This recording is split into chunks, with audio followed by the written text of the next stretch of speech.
Gente, estamos em festa. Vocês estão ouvindo o cavaquinho maravilhoso, mavioso do querido mestre Henrique Cases, que eu tenho a honra, o prazer de receber para um bate-papo suave nessa tarde. Suave como o som do cavaquinho do mestre Henrique. Aquele viludinho fazendo carinho no ouvido. Assim. Mestre, queria muito te agradecer eu que a agradeço, sua generosidade de estar aqui, explicando aqui para nós. A gente está formando uma pequena audiência ainda, é um projeto bem modesto, né? Eu sou um apaixonado pela música, especialmente pelo choro, pela música instrumental brasileira. E sempre tive um sonho de conhecê-lo, e já te digo por quê. Mais ou menos em 1992, eu tive os meus primeiros contatos, assim, quando eu ouvi falar dos nomes do choro, né? Eu tinha meus 13, 14 anos, e a referência era Henrique Cases no cavaquinho. Eu fiquei muito feliz de, anos depois, ter o prazer, a sorte de tê-lo aqui para a gente entender aí a sua trajetória gloriosa. Uma trajetória comprida, né? Comprida. Esse ano, 49 anos de carteira da Ordem dos Músicos. De carteira? Não é 49 anos de música. Tá? Seriam mais ainda. Seriam, essa altura, 60 anos, que eu comecei a tocar violão com 6 anos de idade. E que seria, fiz 66, então 60 anos de música, mas 49 anos de profissão. Que bom. Mestre, vou tomar a liberdade de tratá-lo por você. Claro, fica à vontade. A gente quer entender os seus inícios. Natural do Rio de Janeiro, certo? Sim. Eu nasci numa família numerosa, né? Eu sou o quinto filho, né? De uma família que, quando eu nasci, morava em Vila Valqueire. Sim. Mas depois, quando eu tinha em torno de 2 anos de idade, a gente passou a morar no Meier. A família da minha mãe tinha uma ligação muito grande com o Meier, tinha parentes, vós, tias, essas coisas todas. Nós fomos morar no Meier, veja só, na Rua Dias da Cruz 170, em cima de onde é o Centro Cultural João Nogueira. Claro. Estamos aqui no estúdio Nó da Bandeira. Né? Nó da Bandeira, exatamente. Tudo começa a fazer sentido. E uma família que tinha um encontro musical. Meu pai, compositor amador, violonista, bancário de profissão, entrava em festivais de música, participava, chegou a ganhar prêmios. Como se chamava seu pai? Marcel Cases. Marcel Cases. Tem inclusive o disco que eu produzi quando ele estava fazendo 65 anos.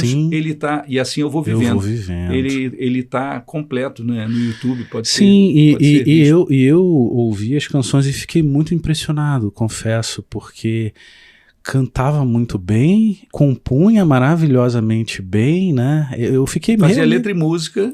Olha. E compunha principalmente o gênero que ele mais se identificava era o samba-canção. Naturalmente, né? Pegou em cheio ali anos 50, 60, aquele samba-canção. Aquelas coisas maravilhosas. E minha mãe, que sempre gostou de cantar, cantava o repertório todo da Carmen Miranda, cantava o repertório da Aracide Almeida, Elisete Cardoso. Como se chamava sua mãezinha? Conceição, Maria Conceição. Que também canta no álbum. Também canta no disco. Pois é. Ela é muito musical, uma voz muito impressionante. Até uma curiosidade, que a voz da minha mãe era uma voz que era identificada com as pessoas que não conheciam. Eu fiz esse teste com vários músicos e produtores. Quando eu gravei a voz dela, e aí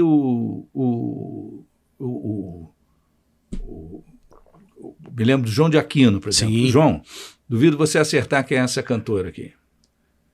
Aí eu botei para... Pô, que voz bonita, hein? Pô, não sei quem é, mas é uma cantora negra. Né? Olha. E ela tinha realmente o cobre da voz, né? Aquela voz, a voz negra que não teve... Ela, na juventude, queriam que ela estudasse canto lírico e tudo, mas ela não teve oportunidade e cantou mesmo, foi na cozinha, né? Na cozinha ali, ralando. Mas você consegue registrar isso?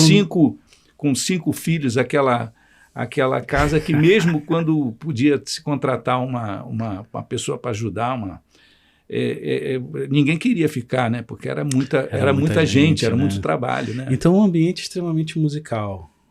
Meu pai, bancário, né? Ele tinha um hábito de passar uma vez por semana numa loja de discos no centro da cidade e trazer um disco, uma novidade. Então, ele trazia...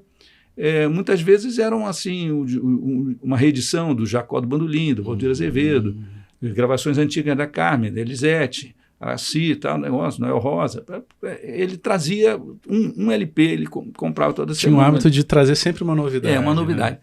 Eu me lembro, um dia muito marcante lá em casa foi quando ele chegou com um LP Louvação do Gilberto Gil. Sim. Ele vem aqui, eu ouvi que esse baiano é genial, tal. O cara faz música incrível, tal.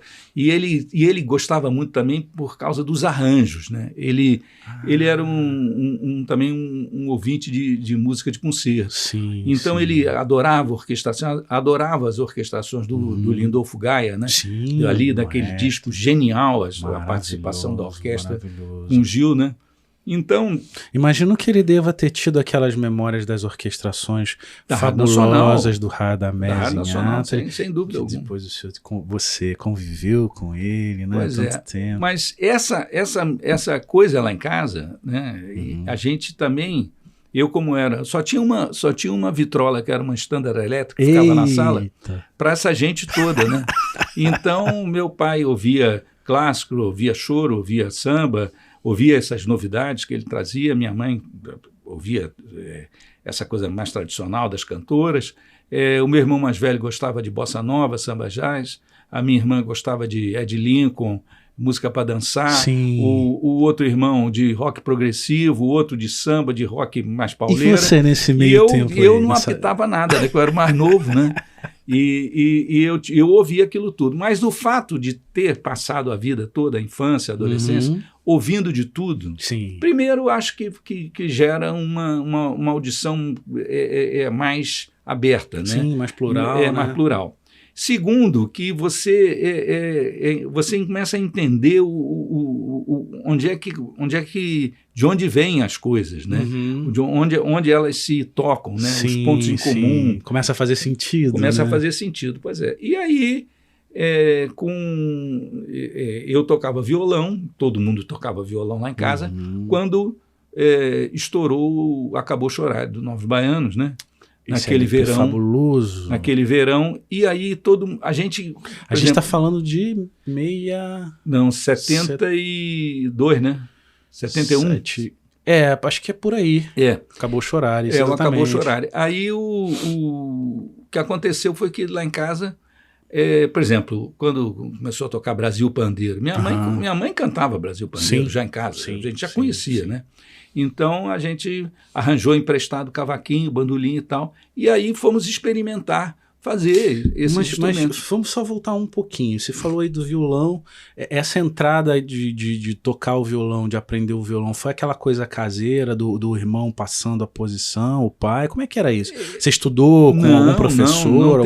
Não teve professor. E, sobretudo, a música era uma coisa pensada, não tinha nenhuma perspectiva, nenhuma coisa assim, nenhum projeto de se profissionalizar. Era o amadorismo no sentido mais a diversão, radical, né? A diversão mesmo, né?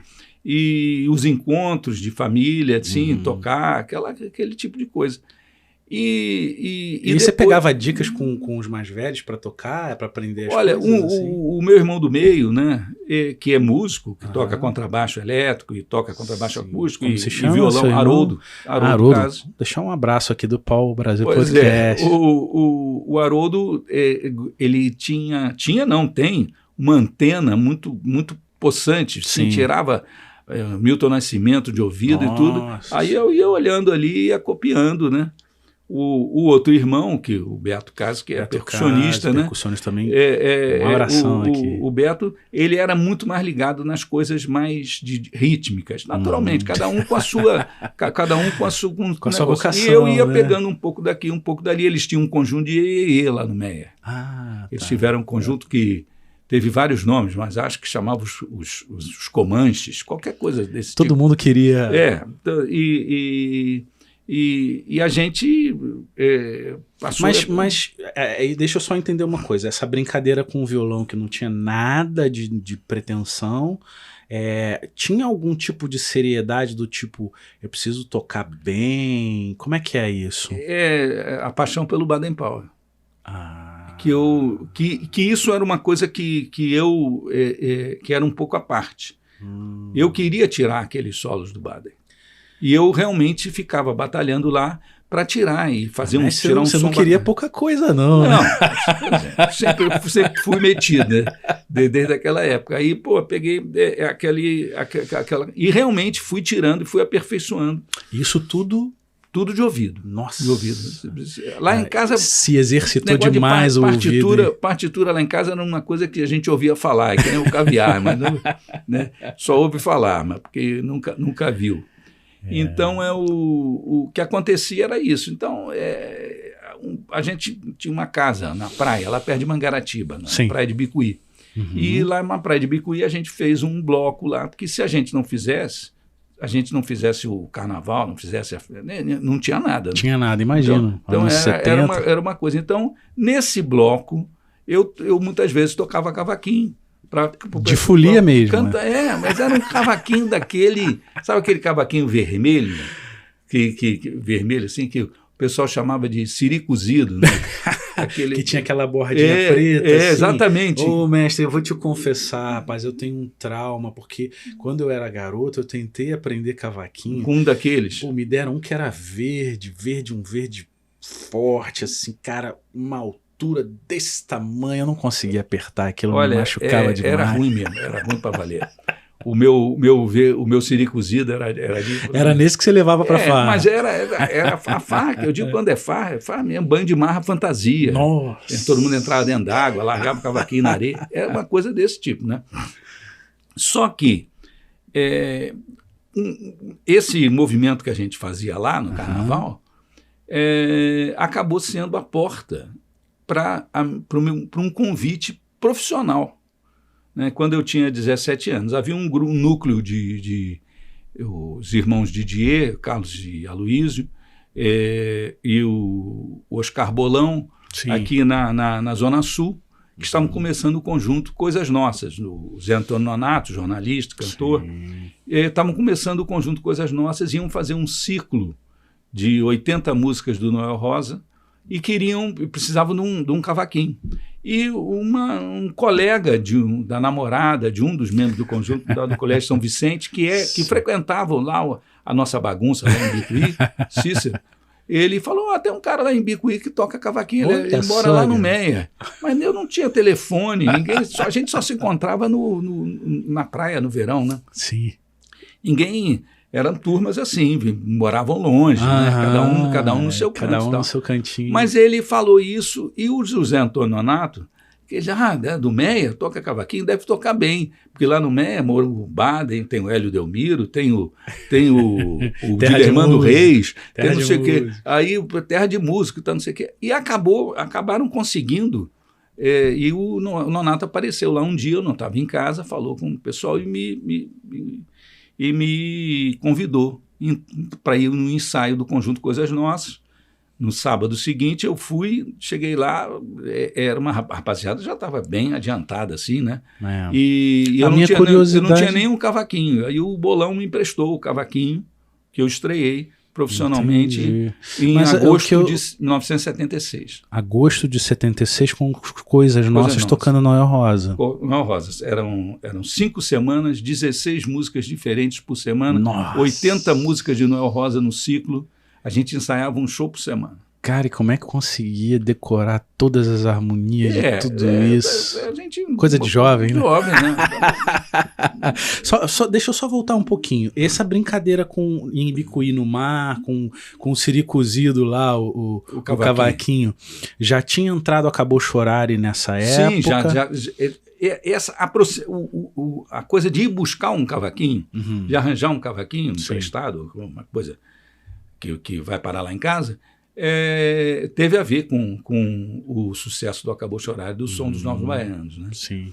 Quando eles começam a introduzir esses instrumentos. Que eles fazem o Novos Baianos, eles eles entram numa linha ali tênue, né? Meio contracultural, Sim. meio pop e meio regional, Exato. tudo ao mesmo tempo. É uma coisa, uma posição muito peculiar, né? Muito pitoresca, e que atraía esse público de diferentes... E que foi uma grande sacada, porque juntou tantas influências. Pois ali, é, né, pois cara? é. E eu depois arrebatador. tive a felicidade de ser muito amigo do Moraes, né? De conversar muito com ele sobre isso, de como isso foi importante lá para a minha geração. Então, acabou chorar e você vai atrás do cavaquinho, tá nessas brincadeiras com o pessoal ali em Ibicuí, fazendo a farra com o cavaquinho lá, com o siri cozido. Chega em 76 com Coisas Nossas, aí já tá valendo. Aí já a parada já tá séria, né? Eu estava no 3º ano da Escola Técnica Federal de Química, e aquilo me atraiu.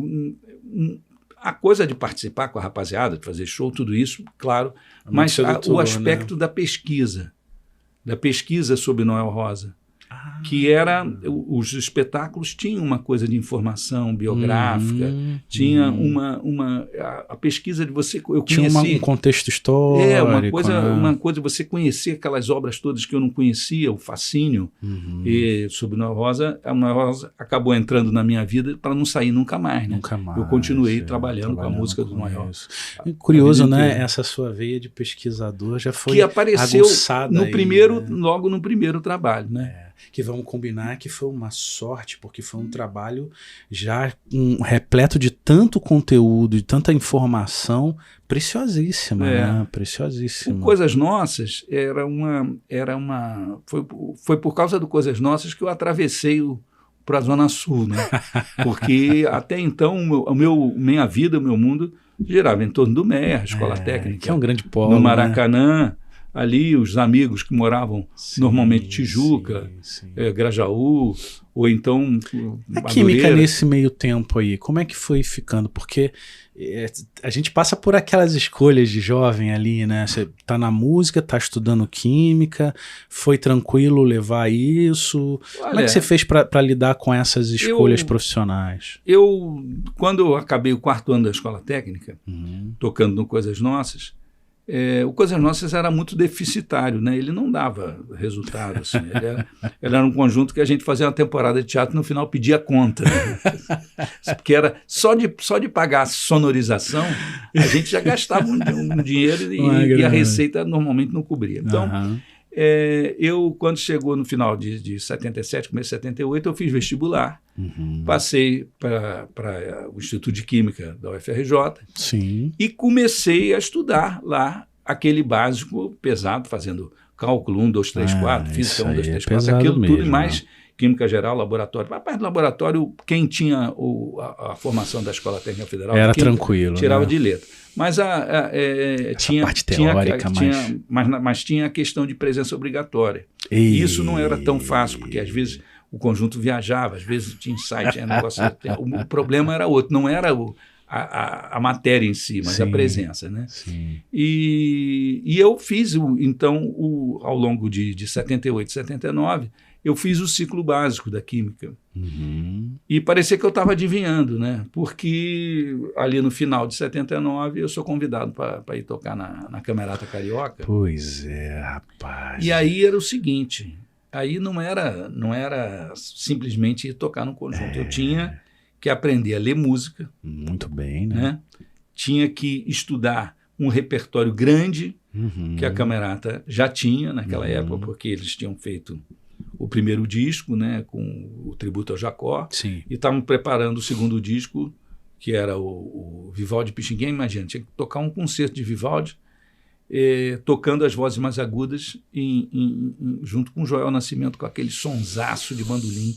Quer dizer, havia uma necessidade de eu me aperfeiçoar muito rapidamente para conseguir... Como é que foi? Como é que surge esse convite para o Camerata, mestre? Olha, tudo aconteceu por causa do som do cavaquinho. no começo de 79, esse bloco lá da nossa bagunça lá, Sociedade dos Ritmos Populares, Juventude da Jaqueira, porque a gente não saía só com um negócio de samba, fazia uma coisa de afoxé, fazia uns outros ritmos. Legal, que legal. Tinha festa junina, saía com um negócio de nordestino. Tinha uma coisa, era Sociedade de Ritmos Populares, Juventude da Jaqueira.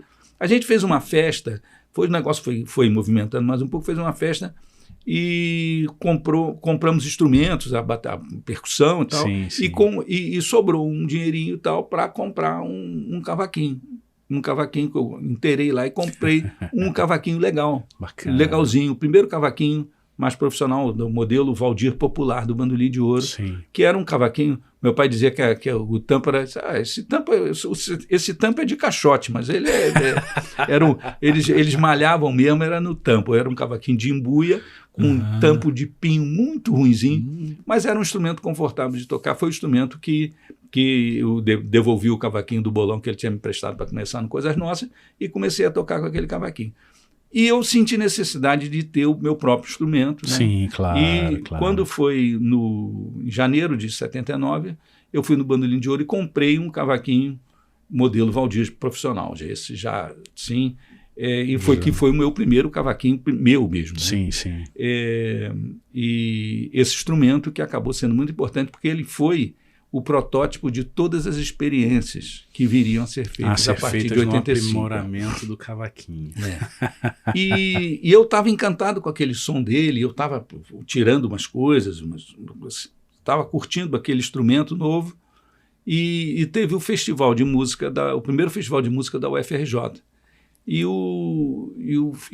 As eliminatórias foram no Teatro Dulcina. O Teatro Dulcina tinha um subsolo, assim, que tinha um salão, tipo um salão de ensaio, assim, sim. E eu tinha feito temporada ali com Coisas Nossas, e eu gostava de descer lá para ouvir o som daquele lugar. Reverberando, exatamente, o cavaquinho. Aí eu desci, fui lá, quando esperava a hora de... Daqui a pouco desce uma pessoa e vem me fala, poxa, mas que som... Aí eu reconheci imediatamente, era o Paulinho, que tocava bandolim nos Conjuntos Carioquinhas. O Paulinho, médico, Paulo Magalhães Alves, sim. Cardiologista, famoso. E ele, o Paulinho, ele veio atraído pelo som. E o negócio, aí eu mostrei para ele e tal, a gente trocou umas ideias, tal. E o que aconteceu foi que o Paulinho ficou, sabe, numa conversa com o Paulinho, com o pessoal que estava fazendo a camerata. O Paulinho comentou, olha, tem um cara que toca lá no Coisas Nossas, ele tem um som bacana, tudo, acho que combinaria. O Paulinho é que faz essa ponte e consegue lá o meu contato através do Sérgio Cabral, que era amigo do pessoal do Coisas Nossas, da camerata também, e eu sou convidado, então. Mas eu não sou convidado para... A primeira coisa que eu falei, olha, eu não sei ler música. Sim. Mas você quer aprender? Quero. Você aprende rápido, aprendo. Diante de uma oportunidade, você aprende. E realmente, em 3 semanas de aula, 3 aulas do Ian Guest, conseguiram. O Ian estava com todos os horários lotados, tinha uma fila de 15 pessoas esperando, mas eles conseguiram fazer com que o Ian, como eles eram alunos do Ian, eles conseguiram que o Ian desse aula para mim, em vez de começar às 9, começar às 8. Eita. Então, aquele bom humor do Ian, eu pegava ele às 8 da manhã, com aquele humor assim. Mas impressionante, um grande didata, um professor incrível da parte de ritmo e som. E tendo que estudar também a coisa técnica, né? Isso aí, essa parte... o Joel Nascimento me ensinou muita coisa a respeito de som, de posição de palheta, de interpretação. Eu tinha que tocar, muitas vezes eu tocava 2 vozes com um bandolim. Nossa. Então a gente tinha que se entender muito. Então, o Joel, ele nesses arranjos, a parte aguda, o cavaquinho fez muita coisa na camerata também. Né? O que aconteceu foi que o Joel, embora eu tivesse 33 anos naquela época, o Joel já tinha tido a perda de audição do ouvido direito. Uma perda acentuada do ouvido direito. Ele ouvia capenga já. Algumas frequências ele já não pegava. E ele foi perdendo do agudo para o grave. Nessa época, ele ouvia né, até o lá da primeira corda, ali na quinta casa do bandolim, ele ouvia mais ou menos normal. Acima daquilo ele ouvia só a percussão, só o tuc, tuc, tuc, tuc, tudo, as notas eram todas iguais. Depois ele foi perdendo as regiões, né? Isso influenciou no jeito de vocês tocarem, assim, arranjarem influenciou nos arranjos, sim, porque acabou que quando precisava de uma parte mais aguda, que ficava nessa região que o Joel já não estava conseguindo tocar com segurança, acabava passando para o cavaquinho. Então, essa parte técnica, mestre, como é que isso se deu aí para... Porque a gente vai entrar numa outra questão muito importante para mim, basilar da nossa conversa, que vai ser quando você escreve a escola moderna do cavaquinho. Mas antes de chegar lá, existiam métodos que te ensinavam uma técnica apurada? Seu estudo foi feito mais por conta dos bandolinistas, do Joel te ajudando? Como é que foi essa questão de agora um músico ter que dar conta da parte técnica do seu instrumento? Eu acho que é o seguinte, a parte de palheta, o Joel foi uma influência decisiva, sim, naquele momento. Tanto é que eu tenho a posição de segurar a palheta na mão muito parecida com a do Joel. Com a do Joel. Tinha alguma havia esse tipo de mão em concha, assim, procurando tocar com o pulso solto, usando o peso da mão para tirar som. Tudo isso é uma influência do Joel. Agora, o pessoal da Camerata, né, que já estava muito mais adiantado, né, o Maurício Carrilho, o Luiz Otávio Braga, depois o João Pedro Bosch, quando eu entrei, depois o Joaquim Santos, eram violonistas em busca de um apuro também, de fazer. Então, esses ensaios, a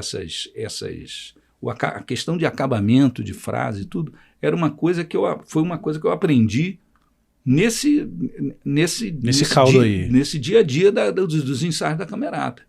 Porque eu tinha que me esforçar ali, entender qual era aquela jogada, né? O Joel, nesse caso do fraseado e tudo, o Joel tinha estudado piano clássico. Sim. Então ele tinha uma noção sobre essa questão estética, de questões de dinâmica, de mudança de andamento, de crescendo, efeitos, as coisas que fazem parte do universo da música de concerto, que ele tinha assimilado aquilo e agora estava aplicando não só o bandolim, mas aplicando também, sugerindo as coisas nos conjuntos. Então, havia ali aquilo foi, eu acredito que tenha sido a minha escola mesmo. A escola foi a escola na prática de você desenvolver para a utilização ali. Cá entre nós, no seu íntimo lá, no seu travesseiro, diante de uma tarefa tão hercúlea, digamos assim, para um jovem músico que não era um músico de formação, né?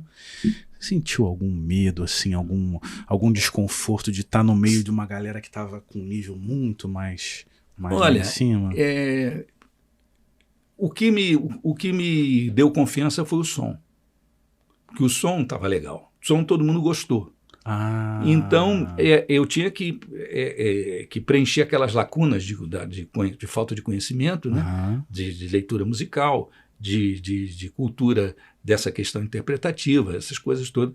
Mas o som foi se aperfeiçoando, já vinha num processo. Você já tinha um sabor para ele, já era agradável. Exatamente. Quer dizer, foi o som que me levou para tocar na Camerata. Não foi nenhum tipo de conhecimento, não, técnica, virtuosismo. A questão, nada disso.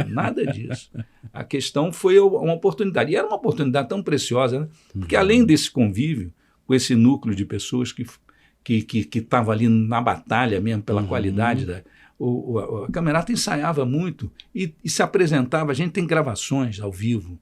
A gente tocava muito bem ao vivo. Era impressionante como é que o conjunto acertava. Né? Acertava. Tem umas coisas que a gente toca assim ao vivo que eu faço, caramba. E naquela época, como não se usava captação, era tudo aquele SM58, aquele palco cheio de microfone. Às vezes a gente não se ouvia muito bem e tal. Mas quando a gente ouve as gravações feitas em fita cassete, tudo tirado da mesa desses shows, o resultado é muito mais equilibrado do que o resultado com o captador. Cada um tem um captador que é bom, o outro é péssimo, o outro é ótimo, que vai ficando... Captava mais acústica mesmo. Pegava mais o espírito todo desse som. E além disso tudo, né, ir tocar com a Camerata Carioca, agora no dia 1º de março, né, me lembrei dessa a primeira vez que eu tive a graça, realmente, a sorte tremenda de tocar, subir num palco, tocar com o Radamés. Né? Radamés, que o Radamés, ele era a Camerata Carioca, o Radamés era o nosso convidado especial. Quando o negócio tinha mais uma graninha, tinha um cachezinho melhor e tal, a gente chamava o Radamés. Quando era um negócio meio roubado, a gente ia sozinho e ele ficava danado. Vocês não me chamaram para ir Radamés, pô. Aí a gente, ou então quando a gente ia, o Radamés era muito pessimista com essa coisa ali. Radamés, vamos fazer lá a Sala Funarte? A gente vai ficar com 75% da bilheteria, você fica com 25% e os outros 50% a gente divide pelo conjunto. 25%? Mas 25% de nada é nada. Então ele falava isso. Mas o Radamés, ele era um incentivador da gente. Pois ele respeitava muito, ele ficava muito admirado de como a gente conseguiu. Você achava ele assim aberto, assim, ele tinha uma cabeça receptiva, porque o Radamés já tinha feito tanta coisa. Olha, né? Como é que ele entendia vocês com essa juventude? Ele já é um músico tão experiente, já tendo passado por todas aquelas orquestrações maravilhosas, rádio, televisão, etc. e tal. Como é que você via isso, mestre? O Radamés, ele era um cara que não tinha nem preconceito nenhum, de nenhum tipo. Maravilha. De nenhum tipo. Inclusive, existe uma história, uma coisa, imagina, ainda nos anos 30, no final dos anos 30, que tinha uma mesa que se reunia num bar com os intelectuais gays, assim, e que somente 2 pessoas da música eram convidados para participar ali, né? O Radamés e o Caymmi, que eram convidados, que eram pessoas que conviviam no ambiente com gays, casais. Nos anos 30, casais, 40. Com negócio, quer dizer, o Radamés era um cara que não tinha esse... Aliás, ele não tinha preconceito com relação, por exemplo, à música popular e música erudita. Uma vez ele falou que ele fez uns arranjos do Cartola, músicas do Cartola, né, com aquele famoso arranjo do Autonomia, né? Nossa, aquelas cordas ali e tal. E aí ele fala, não, esse negócio do Cartola, as canções do Cartola, eu acho que as canções do Cartola são melhores que as canções eruditas, dos compositores eruditos brasileiros, inclusive dele mesmo. Então ele, por exemplo, ele quando fez a trilha sonora do Eles Não Usam Black Tie, né? Que é ele tocando com o Rafael, improvisando em cima de um tema do Adoniran Barbosa. Sim. Ele adorava o samba do Adoniran, aquela simplicidade toda do Adoniran. Então, o Radamés, ele não tinha essa questão de como um músico que faz música de sinfonias, música concerto, né? Tá naquela bolha assim, ele olhava para a música e ele falava umas coisas para a gente engraçadas. Assim, você sabia que negócio de música clássica, tem muita música que é uma porcaria. Ele falava isso. Também tem música ruim também. E tem música ruim que faz sucesso também na música clássica. E ele falava isso. Então, ele era um guia não só pelo que ele sabia e pelas dicas que ele dava, assim, na mesa do bar. Ele nunca não dava aula para ninguém, né?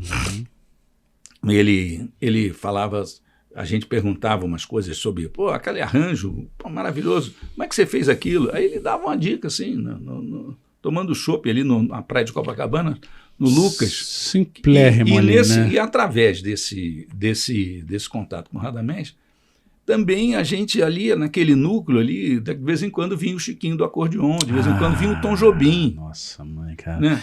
O Chiquinho era uma coisa tão fantástica. O Tom que gostava de tomar chopp lá com o Radamés, era uma coisa assim, o Tom estacionava o Dodge Dart dele em cima do calçadão. Naquela época eu podia estacionar em cima do calçadão. Que onda! Estacionava o Dodge Dart em cima do calçadão, botava o blazer, assim, sem um fio de cabelo fora do lugar, todo elegante, perfumado, chegava lá, senhores do conselho. A primeira coisa que o Radamés fazia era descabelar ele, assim, descabelava o Tom todo. O Tom tinha sido aluno do Radamés, assim, formal? Não foi aluno, o Radamés nunca teve aluno formal. Ele teve músicos que ele botava o Tom para tocar piano na Rádio Nacional, escrever arranjo para orquestra. Foi um cara que o Tom dizia que era o pai musical dele. Meio que apadrinhava alguns músicos que estavam ali próximos dele, né? E generoso, né? Exatamente. Ele incentivava todo mundo, como incentivou o Garoto, né? E o Zé Menezes e a turma toda dos caras, a geração que eu chamo de modernizadores radiofônicos, né? Que esses caras que trouxeram para a música popular as coisas de harmonia do que eram mais modernas, trazidas, né? que se tornaram conhecidas através do jazz e que aplicaram isso dentro da música brasileira com muito bom gosto, e acabou essa geração dos modernizadores sendo, de certa maneira, o que induziu o surgimento da bossa nova, já na virada da década de 1960. Então, o Garoto e outros mais, né? Verdade. Ismael Neto e Zé Menezes. Zé Menezes, o próprio Zé Menezes, que é maravilhoso. Então, né?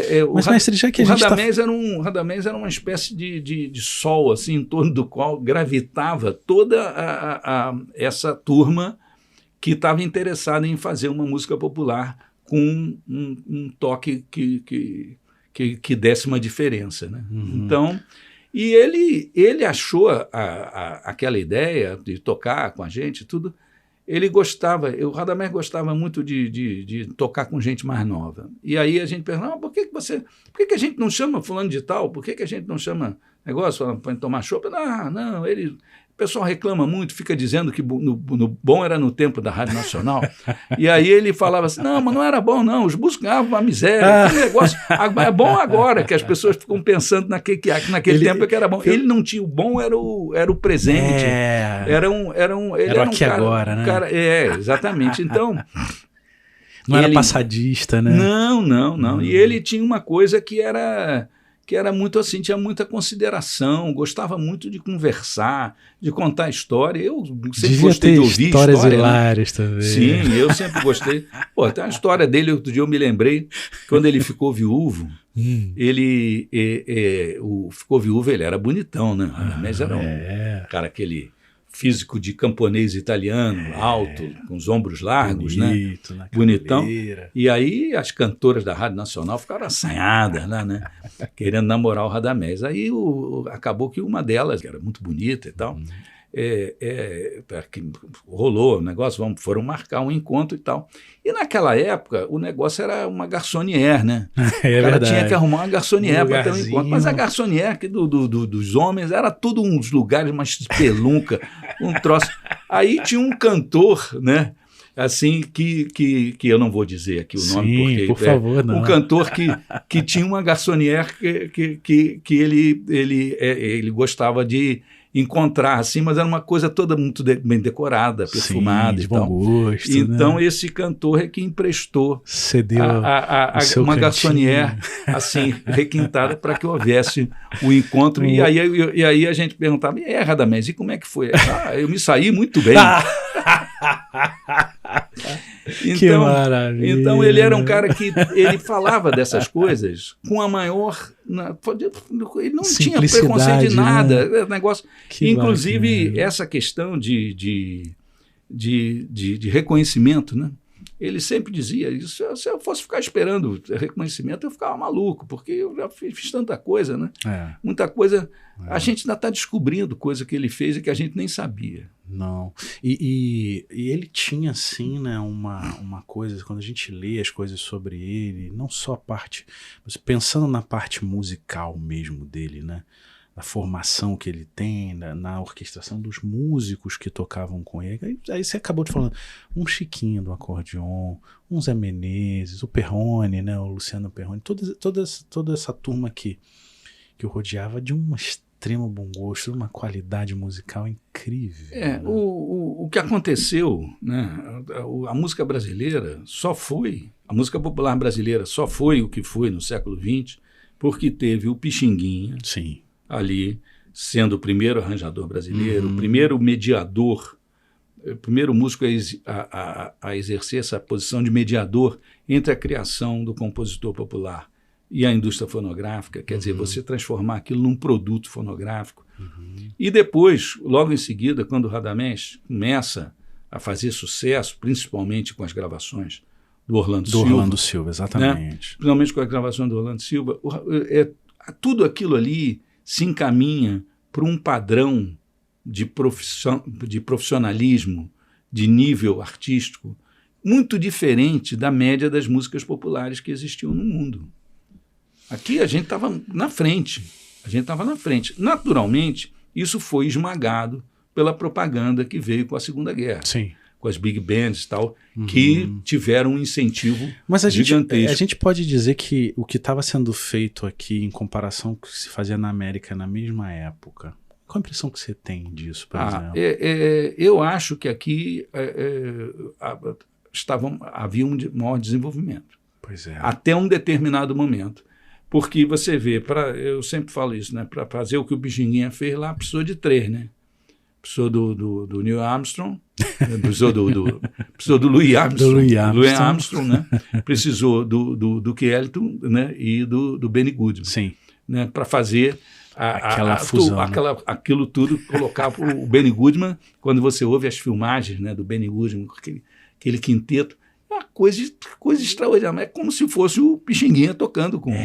O Pixinguinha é uma coisa completamente diferente. Então, né? Só que aqui as condições, né, nunca foram... essa coisa que o cinema deu, da propaganda, da coisa que levou, e muito dinheiro, né? Sim. Então, aqui as coisas foram assim. Mas eu acho que musicalmente mesmo... Né, a gente estava... nós estávamos na frente. E o fato de que... eu acho até que o rádio, a era do rádio no Brasil, ela teve essa coisa maravilhosa, por exemplo, no caso do cavaquinho, né? De dar uma oportunidade em cada rádio ter um cavaquinista que arrumava um emprego, né? Sim. Cada rádio, isso que fez surgir os profissionais, né? Isso que fez surgir, entre eles, o Valdir Azevedo. Sim. Foi trabalhar na Rádio Clube, né? Era funcionário da Light, foi trabalhar na Rádio Clube porque era uma oportunidade. Sim. Né? Então, por esse lado, o rádio foi extremamente positivo. Mas eu acho que para o choro, o rádio foi ele afunilou um pouco assim. O choro ficou sendo aquele pedacinho e foi quase sempre tocado com regional. A coisa mais experimental, mais livre, a coisa que a gente vê no Pixinguinha no final da década de 20, começo da década de 30, as experiências de fazer uma espécie de orquestra típica para dançar, com os ritmos brasileiros, essa coisa toda misturando música afro-brasileira. Essas experiências elas vão ficando e começa a haver uma estratificação maior dos gêneros, né? Marchinha, samba, fica uma coisa mais setorizada, música de carnaval, né? Música de meio de ano, toda essa coisa esquemática, né? Organizadinha, assim, né? E embora a gente saiba que a Orquestra Tabajara tocava choro, o Quinteto Radamés tocava choro, tinha choro na programação,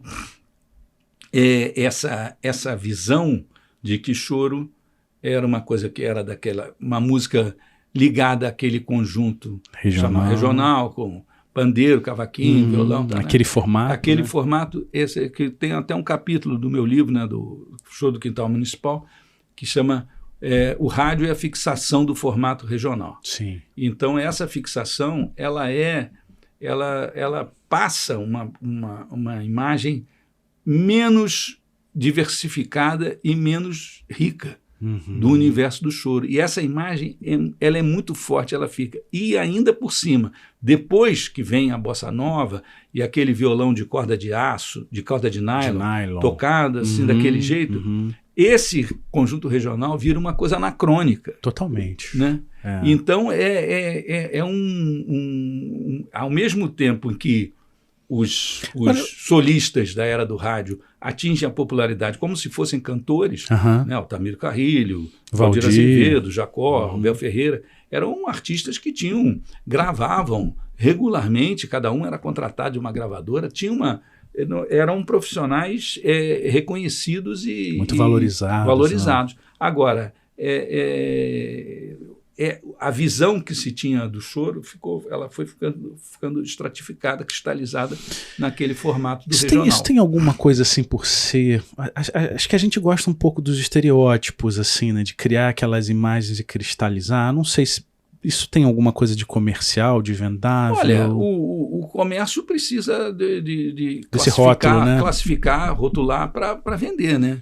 É uma coisa que é assim. Hoje em dia é assim, muito pior, né? Quer dizer, né? Eu acho que o que acontece é que naquela época você tinha, imagina, a importância do rádio, né? Sim. Na vida do cidadão, e aquele rádio que trazia a ele a informação, que trazia a ele a novela de rádio, que trazia a ele a música, e no meio daquela música havia coisas a gente vive fuçando lá a coleção dos acetatos da Rádio Nacional. Sim. E a gente fica muito impressionado com as coisas, com a qualidade da música que era transmitida através do órgão mais popular de comunicação do país. Sim. Quer dizer, você fica pensando assim, como aquilo impactava o gosto daquela geração, o gosto daquele público. Né? Bom, por falar em geração, mestre, é um papo saborosíssimo, né? Porque pesquisa muito, sabe muito sobre isso. É impressão minha, ou a gente pode falar que você pertence a uma geração assim, de músicos que começa a se preocupar ou a ter um cuidado assim, em dar uma organizada no conhecimento que a gente tinha do próprio choro, da própria música, sistematizar alguma coisa. É daí que vem a sua preocupação em contribuir tão generosamente, de forma tão brilhante com a escola moderna do cavaquinho? Como é que... é impressão minha ou você tá num caldo assim de que agora, precisamos dar uma coisa mais didática a isso? Olha só como é que as coisas acontecem. E às vezes a gente...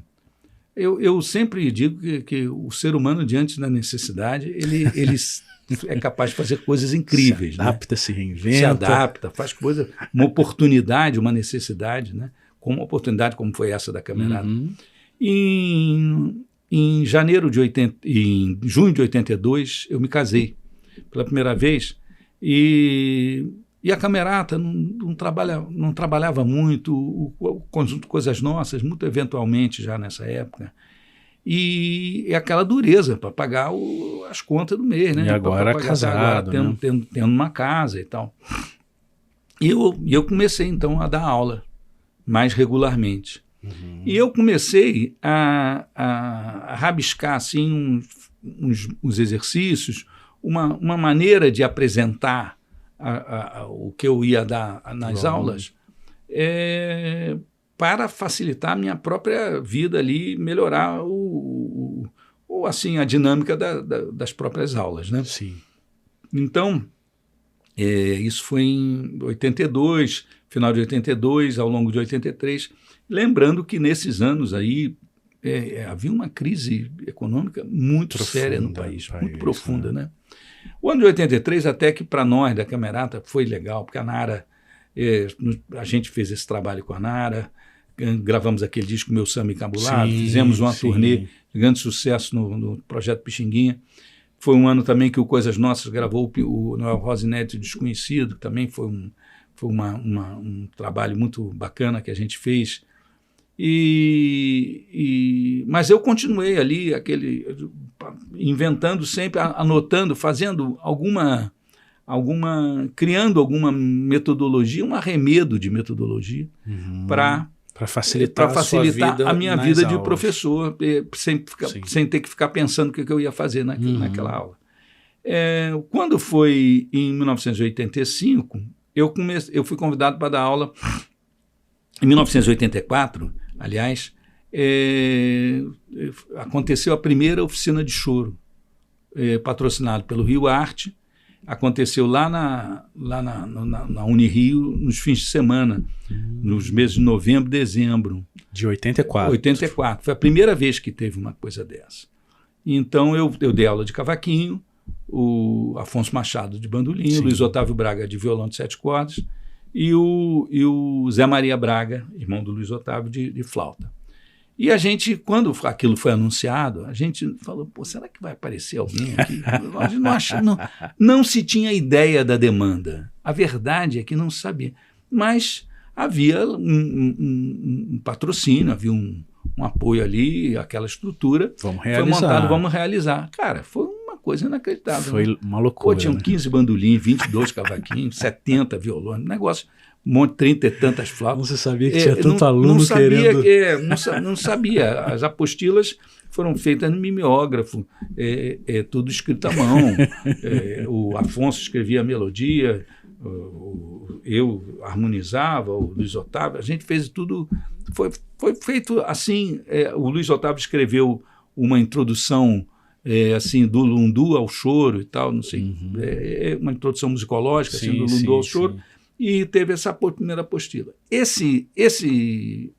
Essa surpresa do interesse e da demanda que a gente percebeu nesse projeto, ele mexeu profundamente com a nossa percepção a respeito do que aquilo poderia se transformar realmente num trabalho, né? E logo depois... foi aberta a Escola Brasileira de Música, tendo à frente o maestro Nelson de Macedo, e querendo fazer que tivesse aulas de cavaquinho, de bandolim, de violão de 7 cordas. Era uma oportunidade, uma escola que abriu e que já tinha essa previsão. E essa escola lançou o primeiro método publicado pela escola, o método do bandolim brasileiro, do Afonso Machado. Depois lançou o método do violão brasileiro, do violão do Luiz Otávio Braga. Sim. E o próximo seria, naturalmente, o meu. Assim. Aí começaram a acontecer coisas que eu digo é o seguinte, a sorte, a sorte é, sobretudo, você ter uma antena assim, para dar sorte. Né? Quando eu fiz o método de cavaquinho, eu mostrei para o dono da escola, que era o editor, e ele disse, Casas, você fez um troço muito complicado, o pessoal de cavaquinho, ele achou que eu ia fazer um método mais simples, um método como já existiam alguns, né? E que não... Era uma coisa bem simples, né? Aqueles métodos antigos. Eram basicamente álbuns de acordes, né? De posições de dedos. Paraguaçu, assim, aquelas coisas assim. E aí ele não quis publicar. Ele se recusou. Ele não quis publicar. Isso já foi em 86, setembro de 86. Caramba, frustrou a sua... eu tinha feito com o maior capricho o método, né? Setembro de 86. Aí eu saí da escola, ali na Rua da Lapa 120, desci assim com aquela pastinha, com a boneca do livro debaixo do braço. Cabisbaixo. E aí pensando assim, meu Deus, eu não tinha pensado em fazer método nenhum. Agora que eu fiz, isso deu tanto trabalho, poxa, eu quero lançar esse negócio. Como é que eu vou fazer? Aí eu peguei um jornal que eu tinha trazido para ler no ônibus, e peguei o jornal e tinha assim, Almir Shediac lança dicionário de acordes cifrados na Boate Regines, do Hotel Meridian. Um negócio que não combinava uma coisa com a outra. O Almir Shediac era meu vizinho de horário no Young Guest. Eu tinha aula de 8 às 9 e ele tinha aula de 9 às 10. Ele? Eu conhecia ele desse negócio. A gente teve um contato assim, camaradagem. Ele chegando, eu saindo. Às vezes eu tocava uma coisinha no violão para ele. Negócio, aquela coisa enquanto o Ian tomava um café. Esse tipo de contato. Esse tipo de contato. Poxa, mas ele está lançando aqui pela essa editora, vai fazer uma festa no Regines, negócio tal.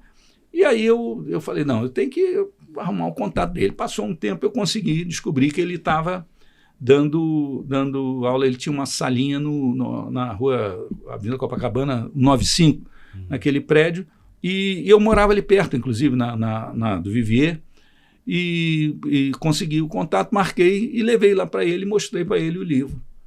Falei, poxa, eu queria que, se você achar legal, pô, me passa o contato da editora que lançou o seu dicionário de acordes cifrados, porque eu queria tentar, agora que eu fiz o livro, né, tentar lançar lá. Tentar editar. Aí ele falou, Henrique, olhou o livro assim, poxa, gostei muito aqui, gostei. Agora, vou te contar uma história que é o seguinte, eu estou abrindo uma editora. Caramba. Mas eu estou abrindo uma editora, os primeiros livros que vão sair vai ser Harmonia e Improvisação 1 e 2, mas esse teu livro pode ser o terceiro, pode ser a segunda publicação. Que isso? Da editora. A editora vai se chamar Lumiar, e eu tenho que fazer tudo muito devagar, porque eu não tenho dinheiro. Então eu vou fazer tudo aos pouquinhos e tal.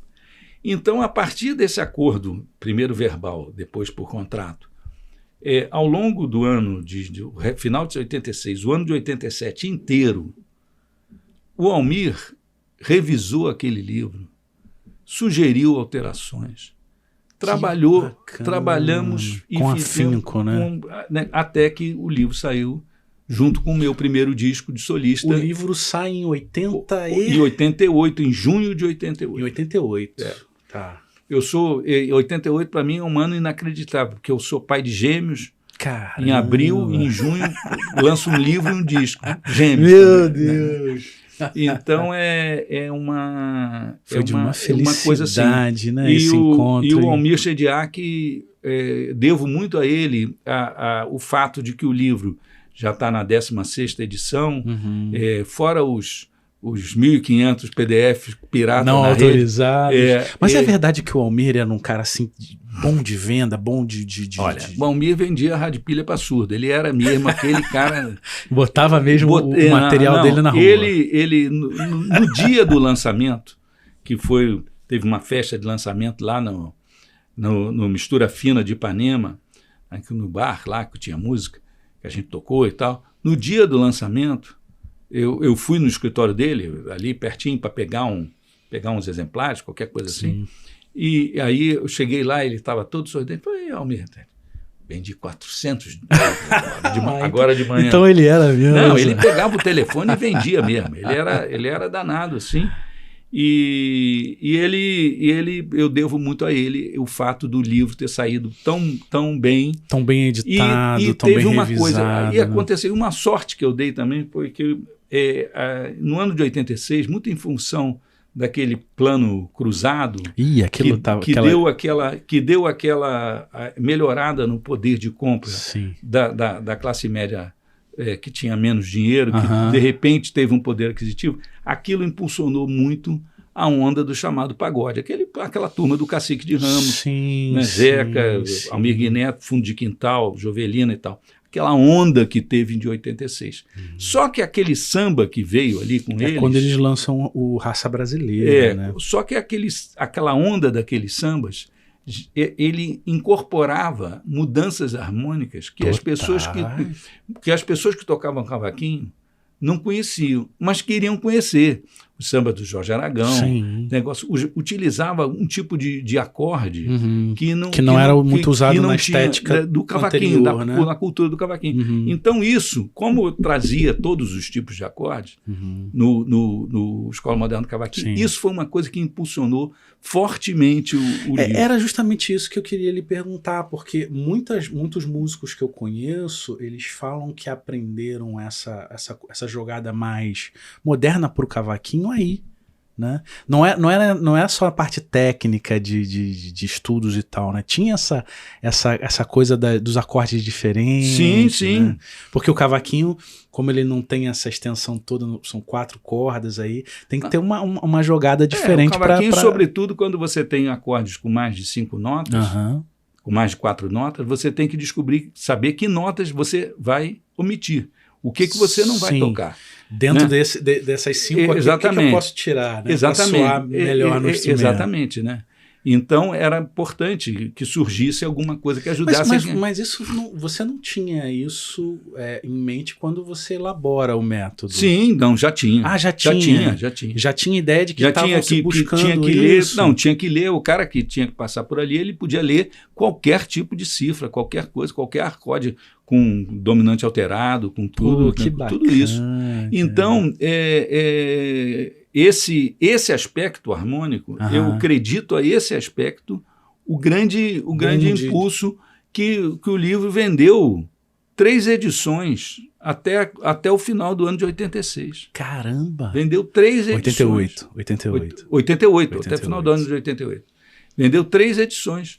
E Almir lá no telefone vendia mesmo. Ele era danado. Então, essa galera que foi entender essa música moderna, né, que o Fundo de Quintal revoluciona o som, né, aquela coisa de não só da parte dos instrumentos que eles colocam, o repique, aquele swing específico deles, mas essa parte da harmonia, porque o Jorge Aragão já começa a fazer aquelas coisas, né? Acontece que depois de décadas de implicância, né, o samba acabou assimilando as coisas que vinham da prática da bossa nova. Sim, né? Que dissonância. Quer dizer, primeiro eles se implicaram, teve o apartheid, né? Depois fizeram as pazes. E como é que você via isso naquela época? Você já achava isso legal, modernizar? Olha, essa questão de harmonia, eu nunca tive uma ligação com essa harmonia, mas nunca achei que a harmonia tinha que ser tradicional. Sim, nunca se prendeu àquela estética. Eu sempre gostei de brincar. De experiência, sempre gostei das coisas. Por exemplo, eu me lembro que o meu pai tinha discos de tango argentino, alguma coisa, mas eu gostava quando eu via o Piazzolla. Que já era que já tinha uma outra coisa de harmonia, entendeu? Sim. Então, essa e que foi muito criticado na própria Argentina. Pois né? Não. Eu sempre gostei de coisas harmônicas fora. Entendo essa questão tradicional, que às vezes, esteticamente, determinadas obras, determinadas gravações, para ser feito daquele jeito. Mas você restringir a ser só aquilo, né? Aquela conversa do Jacó com o Sérgio Bittencourt no depoimento do Museu da Imagem do Som, né? Que o Sérgio pergunta para o pai se a harmonia do choro tem que ser necessariamente quadrada. Quadrada era uma coisa engraçada, né? Que era ao contrário de quadrado, não era redondo, era moderno. Né? Era moderno ou quadrado. Né? Isso. Então, na verdade, entre os violonistas, existiam mais questões ali.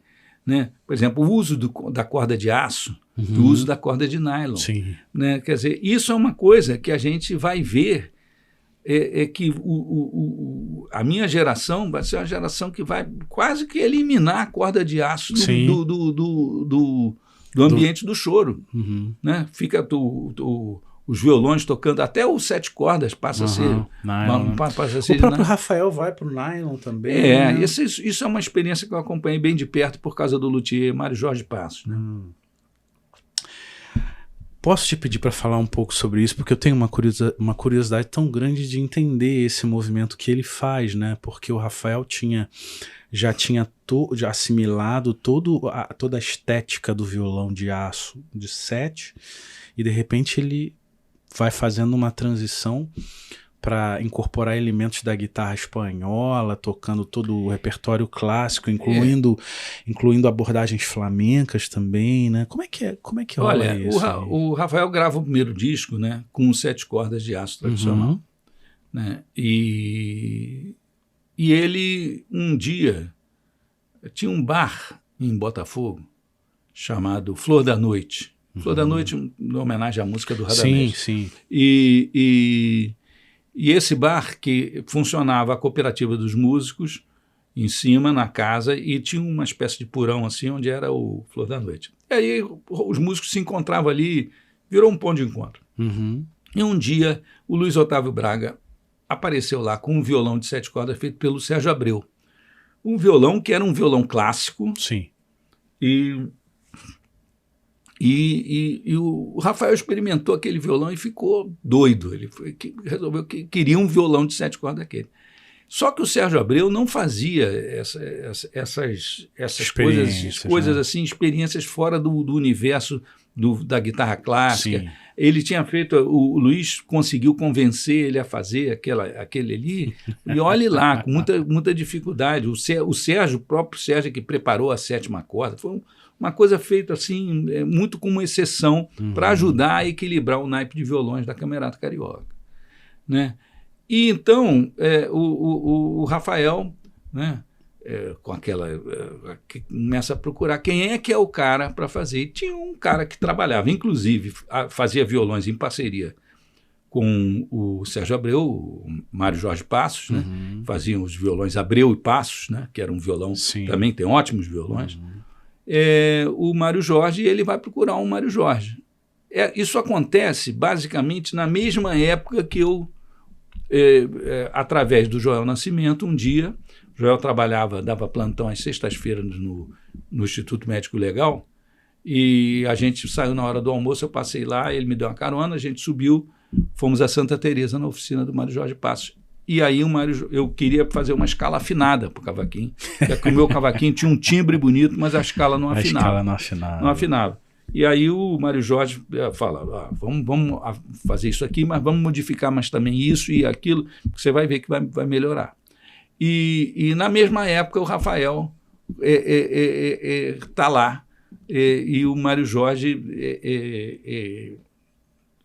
conversa com o Rafael, né, e que o Rafael queria um violão com o qual ele pudesse fazer acompanhamentos que não dependesse de acompanhar sozinho com o violão, sim. Né? Quer dizer, que fosse bom de acompanhamento e, ao mesmo tempo, ele pudesse ser solista, né?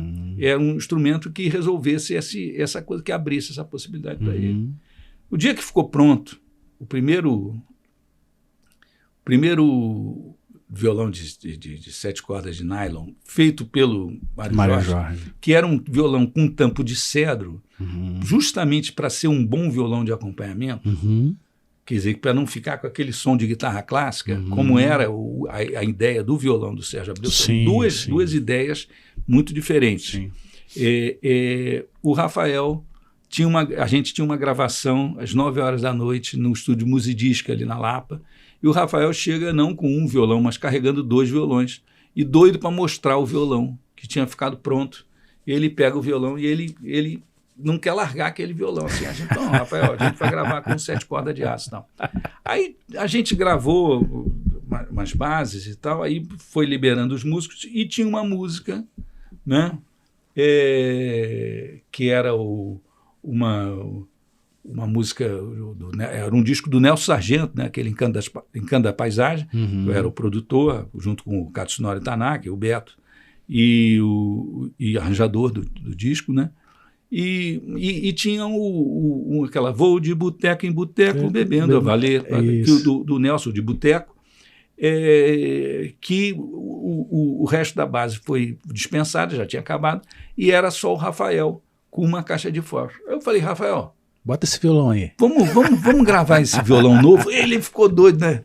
Que era tudo que ele queria, era tocar naquele violão. Ele estava tocando o outro porque não tinha jeito, né? Aí então a gente grava, aquela gravação é no nascedouro do violão, né? E ele, vamos dizer assim, a estreia daquele instrumento. A estreia daquele instrumento, e ele já tendo um monte de ideia ali do que ele ia render ali em cima daquela... Aquele manancial de coisas. Isso aí, olha, a gente está falando de uma coisa que é de junho de 1986. 86, quando a gente grava o Encanto da Paisagem. Não tinha nem saído o método ainda, o método de 88. Não. Pois é,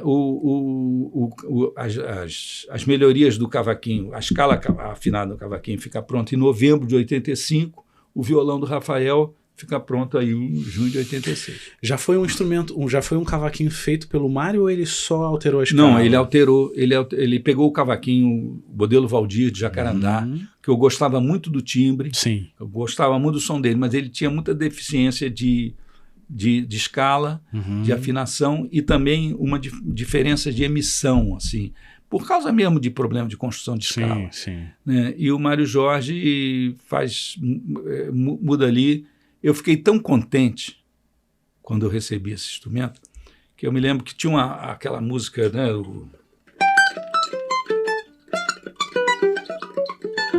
Pois é, essa música, eu queria tocar isso, mas eu não tinha afinação para isso, né?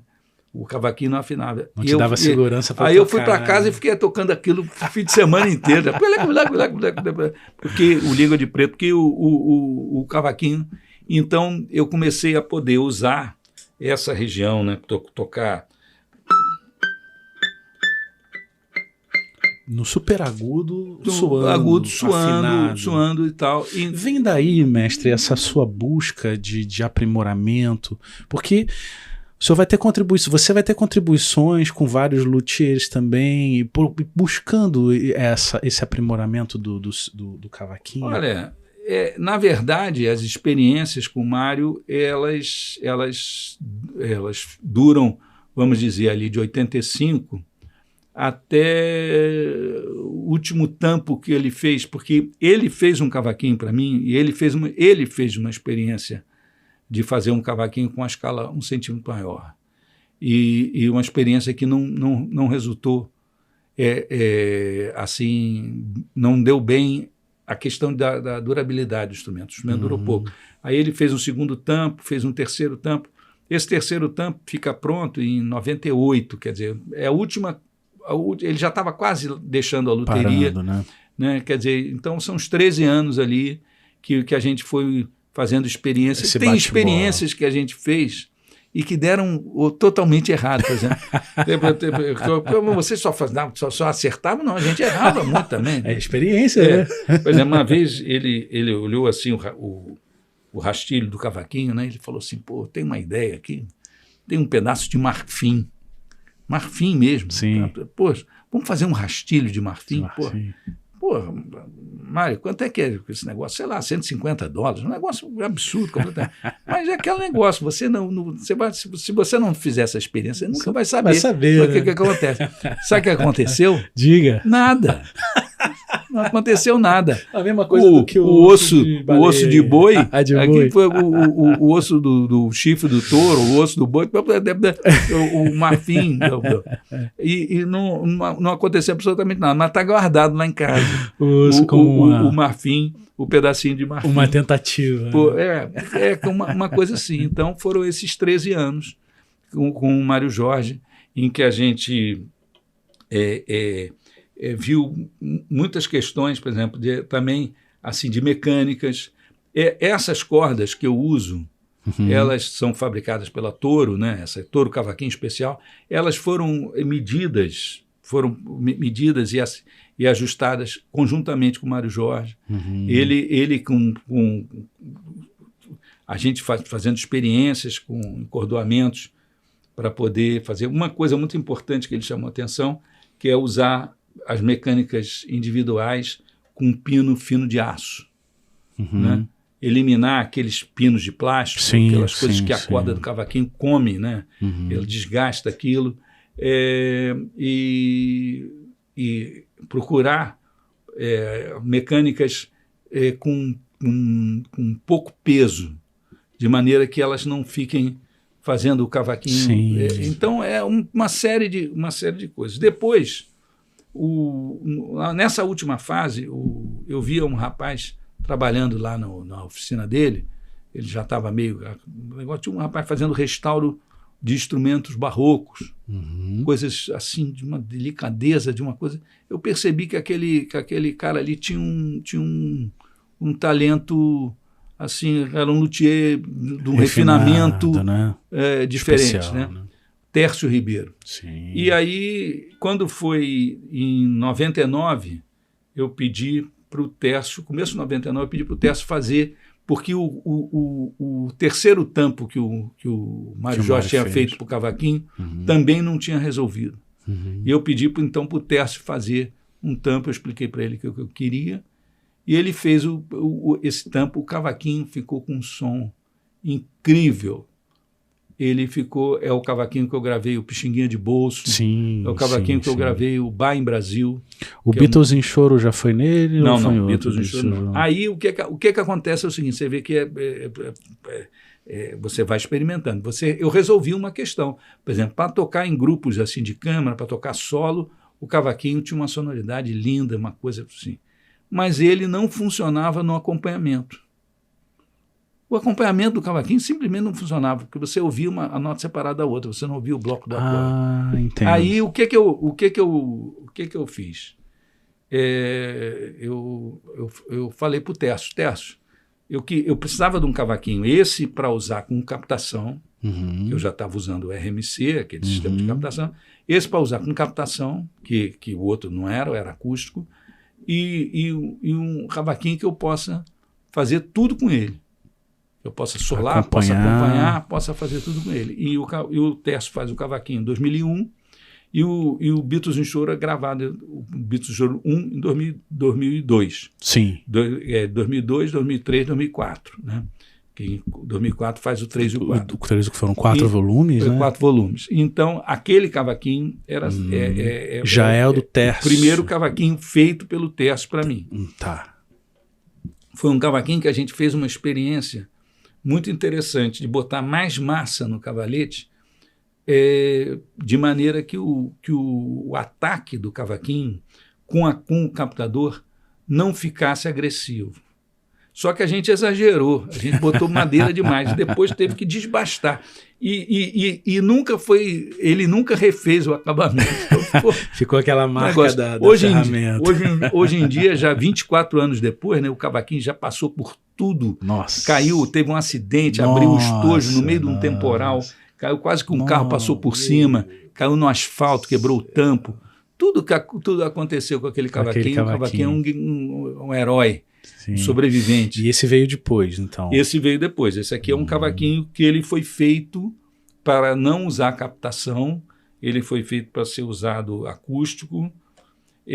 Nesse cavaquinho a gente já começou a usar essa ideia de não botar verniz no cavalete, porque a sensibilidade do cavaquinho é tão grande, a sensibilidade do conjunto de cavalete com tampa é tão grande que o peso de um verniz na madeira do cavalete pode alterar. Caramba, meu Deus do céu. Exatamente. E isso aqui foi a única coisa que a gente fez que se espalhou rápido. Todo mundo agora faz cavalete sem verniz. Por quê? Não dá trabalho. Esse acabamento aí é o quê? É só uma cerinha, né? Para dar um acabamento. Agora, esse instrumento, eu vou até pedir alguma coisa qualquer que o senhor, que você queira mostrar assim de sonoridade nele, né?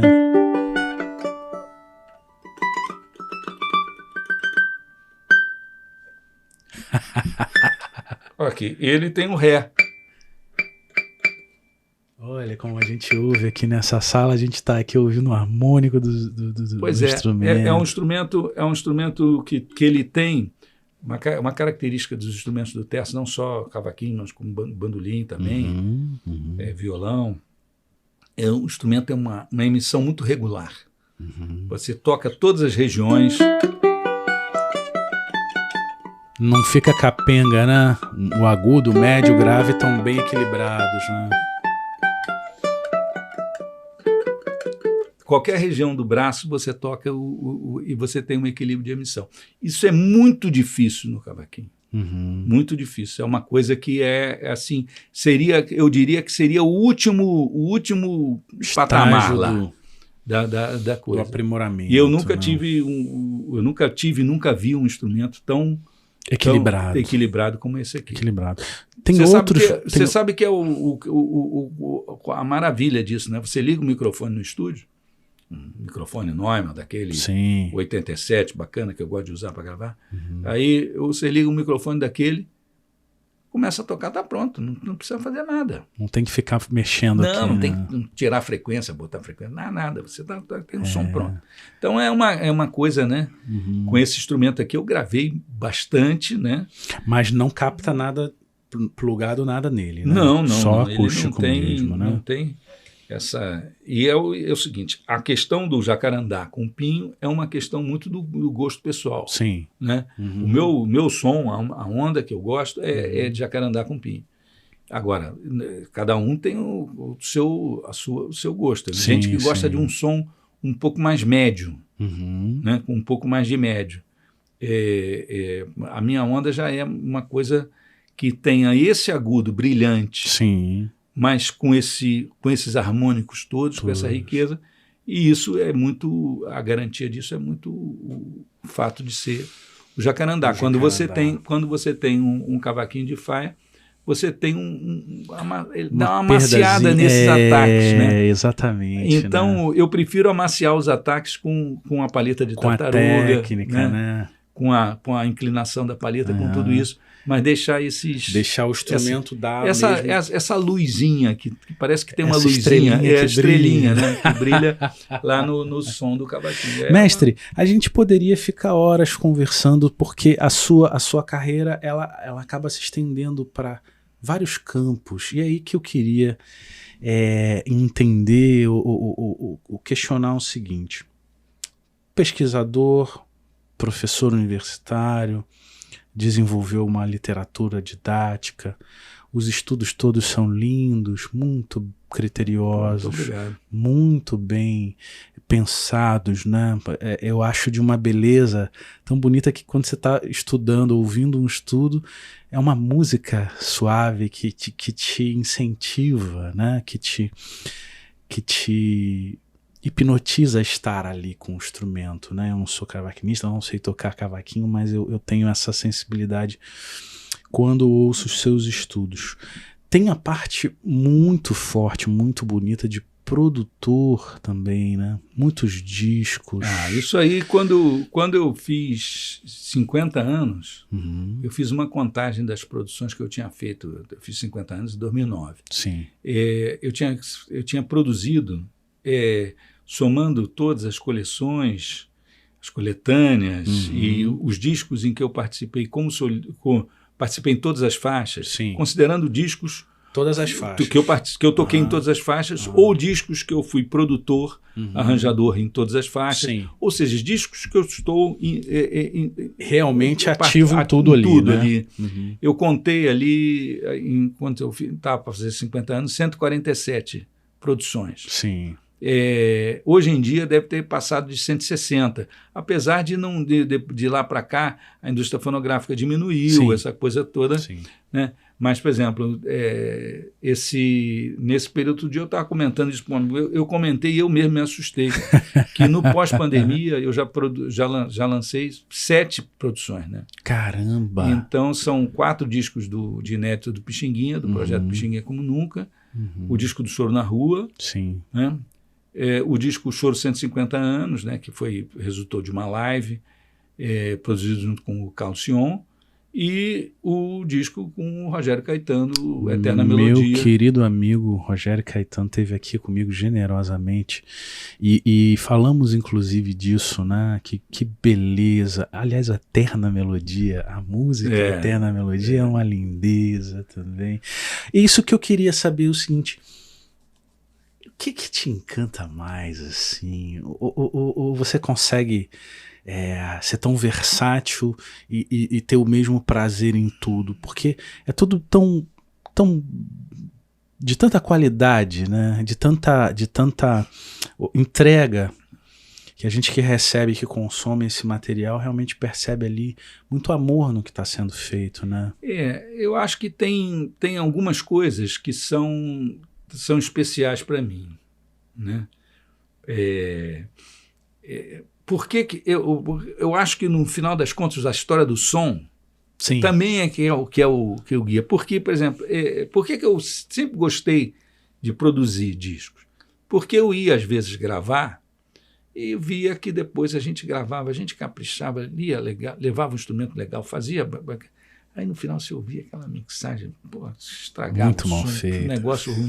Aí eu comecei a perguntar aqui, perguntar ali, pedia para os meus amigos para assistir gravação, estúdio da TV Globo, sim, sim, e ia olhando, perguntava para o técnico aqui como é que eu fazia aquilo. Depois eu comecei a produzir E eu adoro mixagem, adoro cuidar do som, adoro. Não precisa ser o meu instrumento, não, qualquer voz, qualquer instrumento. Você quer buscar um capricho. Um capricho naquele, por exemplo, as mixagens de percussão, que é uma coisa que eu sempre gostei muito de caprichar, para ficar acertar aquilo ali, não ficar embolado, ficar tudo...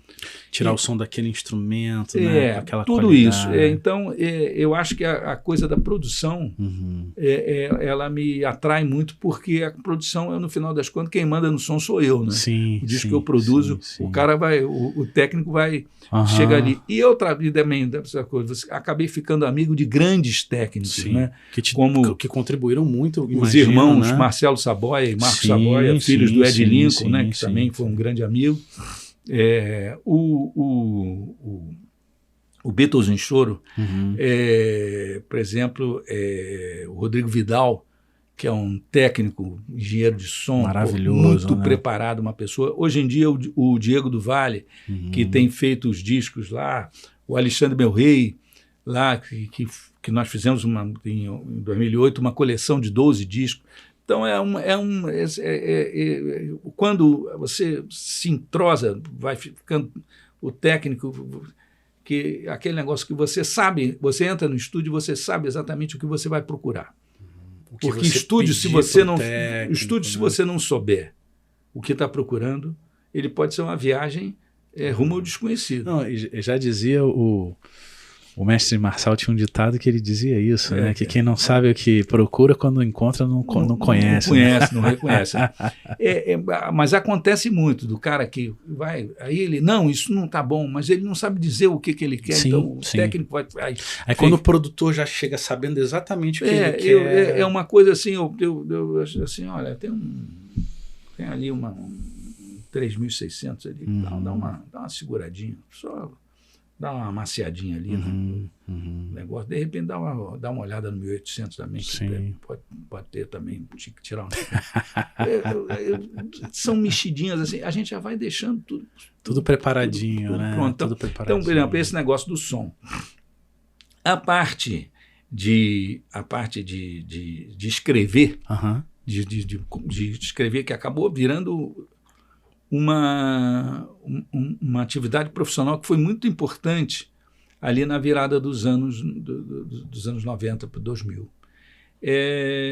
O que aconteceu? Eu comecei a escrever para as gravadoras, escrever profissionalmente, escrever textos, por exemplo, as reedições dos CDs que saíram ali, os LPs, 50... Fazer as coleções coletâneas, 50, né? As coletâneas, ali fazia aquelas séries. Os textos, né? Eram muitas vezes teve textos meus, textos pequenos dentro de cada mas contextualizando aquele álbum. Sim. Então eu trabalhei bastante com isso, né?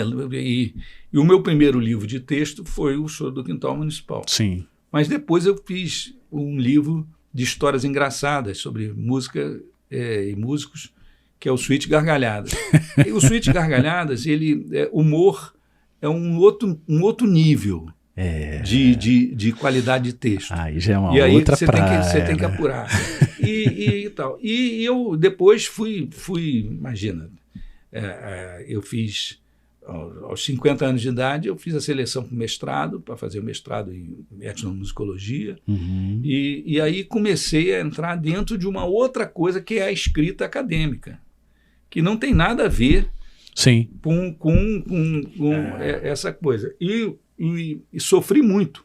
O começo, a minha adaptação à escrita acadêmica foi muito difícil. Mas eu tive uma orientadora espetacular, Regina Meirelles, me ajudou, foi minha orientadora de mestrado e doutorado, me ajudou muito, me incentivou e eu consegui me enquadrar naquela linguagem. Me enquadrar no limite suficiente para conseguir fazer as defesas e tudo e não criar um problema. Porque isso existe cada coisa tem o seu... tem seu padrão, né? Sim. Então, essa parte de texto é uma coisa que eu tenho grande satisfação, assim, em escrever. Hoje em dia, eu estou tentando começar uma outra coisa dentro disso. Que seria? Que seria escrever ficção, né? Que barato. Para fazer mesmo. Eu tenho projeto. Mas pensando em música, ficção... Tem um projeto alinhavado, são 5 contos, 5 histórias com música no meio. Que bacana. Vamos ver se tá me faltando uma fagulhazinha para dar um start para o negócio acontecer. Uhum. E ao mesmo tempo essa coisa também voltar à questão do humor, né? que é do Suíte Gargalhadas e que teve a coisa do J. Canalha, do meu personagem. Cantor J. Canalha na novela. Foi parar na novela, pode ter essa coisa toda.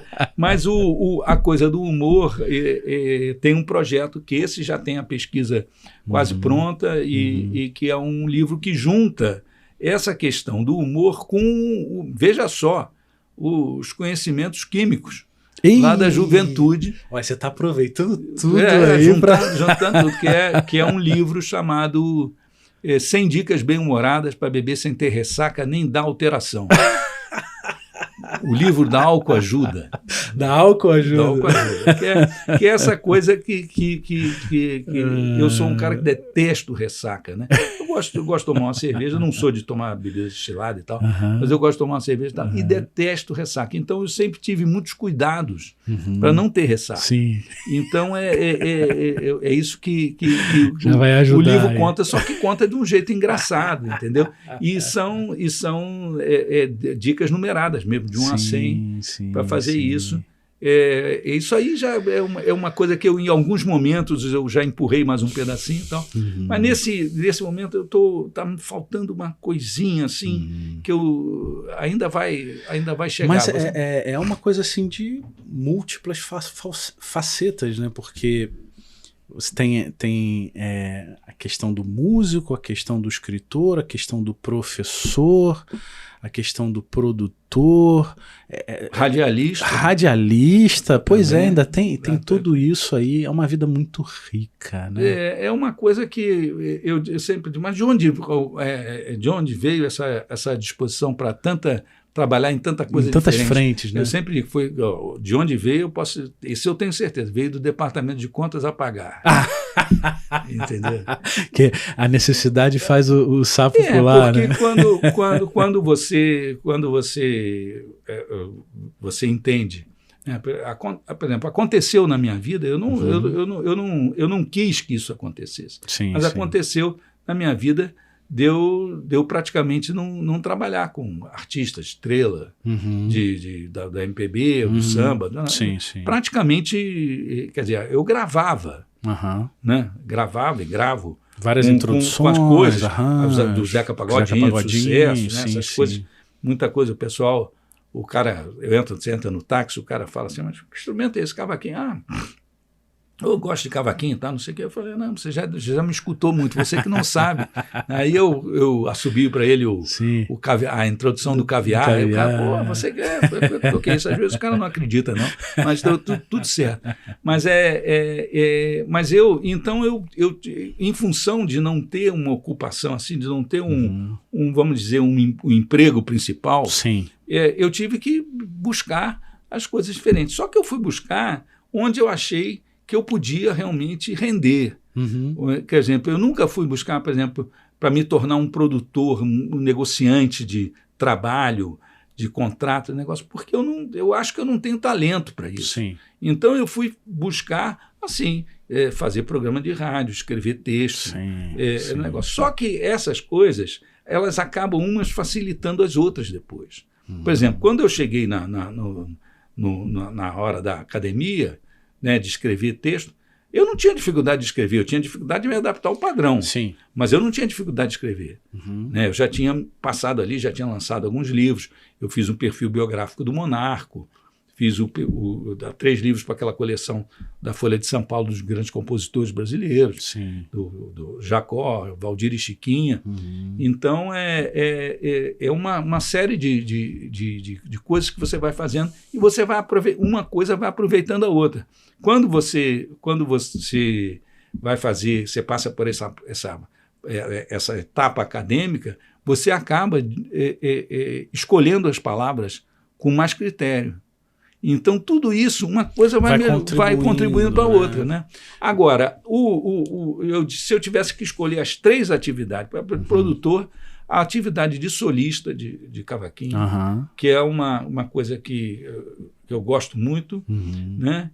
E eu acho que a terceira coisa, assim, que é um prazer muito grande, é a questão da roda de choro.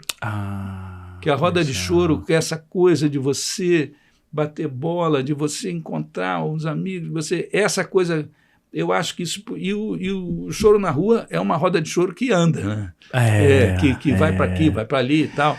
Então é uma satisfação, a gente encontra os amigos, encontra, às vezes vai tocar fora e tal, aí o Silvério faz um cabrito, aí tem isso, tem esse negócio. Essa coisa.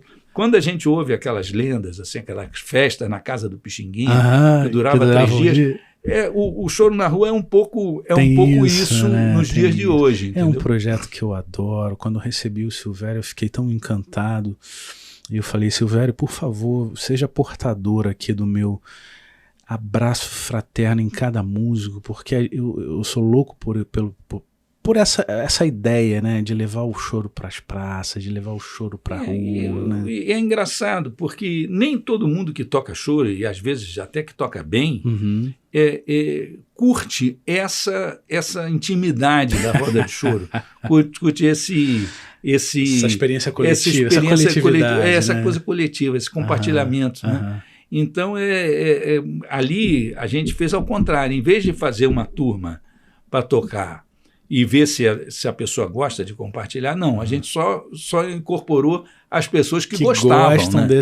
Então, o espírito da roda de choro, o ethos, né, da roda de choro, ele está ali presente, ele vai sendo... a gente já fez no Botequim, já fez no palco do teatro, já fez no festival. Premiado, né? Com o prêmio da música. Teve o prêmio, né? Maravilhoso. O disco foi feito no estúdio, todo mundo tocando junto para valer. Ah, é? É. Então foi coletivo mesmo. Não, é uma coisa assim. Até as dobras de percussão, assim, a gente não tinha tempo para fazer de outro jeito. Sim. Tinha que ser assim. Aí quando a gente estava ouvindo a gravação, os caras já estavam dobrando.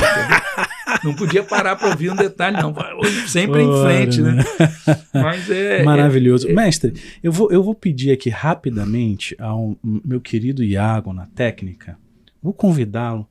Pudesse botarmos o fone aqui um minutinho, porque a gente queria ver algumas das coisas rapidamente, é claro, alguns trechinhos de situações onde o mestre Henrique Cazes está envolvido, né, participando. É claro que a gente gostaria de mostrar muito mais, mas vou pedir para o Iago soltar algumas coisas que nós temos aqui, não é muita coisa, mas, Iago, vamos ver o que temos aqui. Esse é o Rogério Caetano e Henrique Cazes.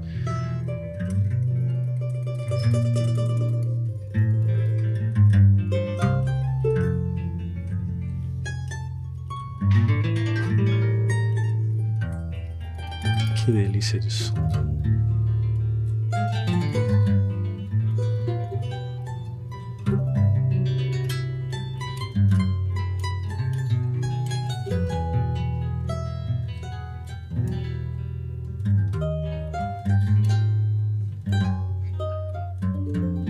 Maravilha, mas que bonito isso. Você sabe que eu toquei isso aí, a gente estava tocando numa sala da casa de um grande músico lá do Pablo, lá de Brasília. Sim. Faz esse som lá em casa, né?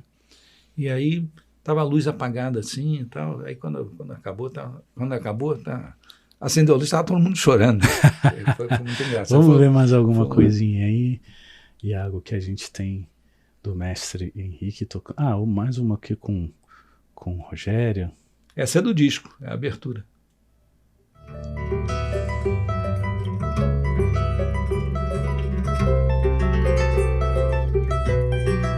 Lindo esse arpejo, olha.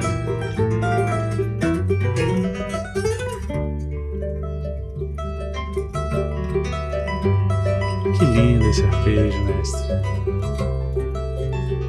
Esse é o Delicado, inspirado no título, né? Isso aí que foi um grande sucesso do Valdir também, né? Pelo mundo, né? Esse cavaquinho é o cavaquinho do Tércio de 2001. Ah, é o cavaquinho tá. Que já aconteceu de tudo com ele. Ele é um sobrevivente. Temos mais alguma coisa, Iago, pra gente ver? Que lindo também o cavaquinho. Olha que roseta bonita. O tampo maravilhoso. O Rogério acompanhando é um caso muito sério. Né? O Rogério, querido amigo que eu conheci ainda. Dizem que o Rogério toca cavaquinho também, né? Caramba! Toca muito bem. Um estudo aí do mestre. Eu gosto tanto de ouvir esses estudos.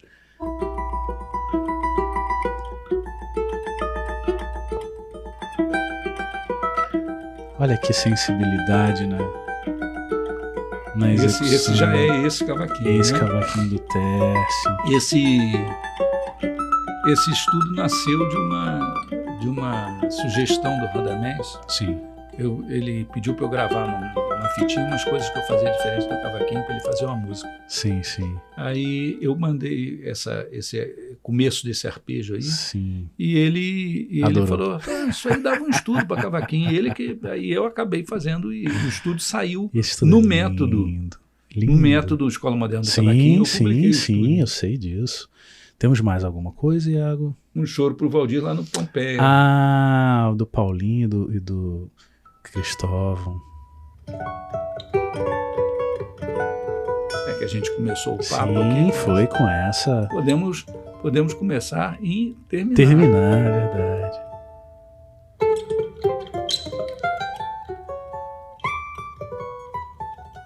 Que lindeza, mestre. Quanta delicadeza. Olha.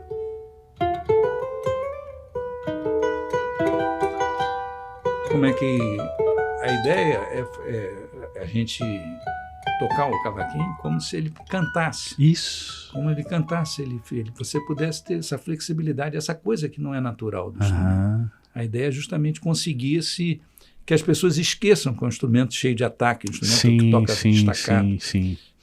Vamos ver mais alguma coisa, Iago? A gente já está encaminhando para o final.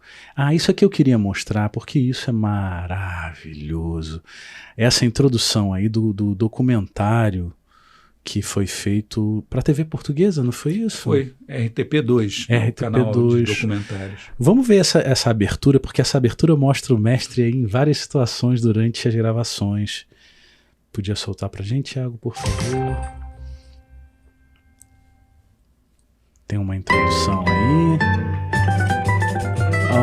Que legal. Valmar. Muito bonito, né?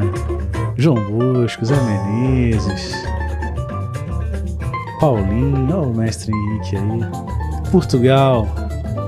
Havaí. Cabo Verde, obrigada. Aliás, instrumento leve, bom de carregar. Bonito. Vamos ver um trechinho, Iago, pode deixar. Não é à toa que ele correu o mundo inteiro. Não se sabe ao certo quando ele chegou aqui no Brasil, aqui no Rio, mas certamente foi antes da família real, que chegou em 1808. O cavaquinho já estava aqui, metido com o lundu, com a modinha, os primeiros gêneros da música brasileira, participando dessa música popular que nascia. E ele teve que esperar um bocadinho para surgir um tipo de música em que ele fosse totalmente indispensável. Uma música feita pelos músicos populares, adaptando as danças que vinham da Europa, principalmente a polca e a valsa, e colocando nelas um tanto dessa melancolia luso-brasileira, que é uma coisa que transborda. Olha aquele trabalho do garoto, da nossa né? música, da nossa musicalidade. Tem 2 discos. Tem o Pigininha de Bolso e o Vamos Acabar com o Obrigado, Iago. Obrigado. Bom, de uma lindeza, de uma sensibilidade, de uma delicadeza únicos. Mestre, antes da gente fechar o nosso papo, eu queria te perguntar especificamente sobre o choro. Né, porque aqui nesse espaço, que é uma iniciativa modesta minha, eu sempre tive um carinho muito grande por essa música. o que você sente ao tocar o choro? Por que o choro foi uma música que te conduziu por todas essas múltiplas facetas aí que da sua vida profissional, o choro teve sempre junto? Olha, o choro é muito grande, né? O choro ele é assim, cada assunto desse, por exemplo, assuntos que eu sou ligado a vida inteira, Pixinguinha, por exemplo. Sim. Que eu fiz um monte de discos sobre Pixinguinha, Orquestra Pixinguinha, Pixinguinha de bolso, sempre Pixinguinha, o jovem Pixinguinha, o maestro do Brasil, tem um monte de coisa, né?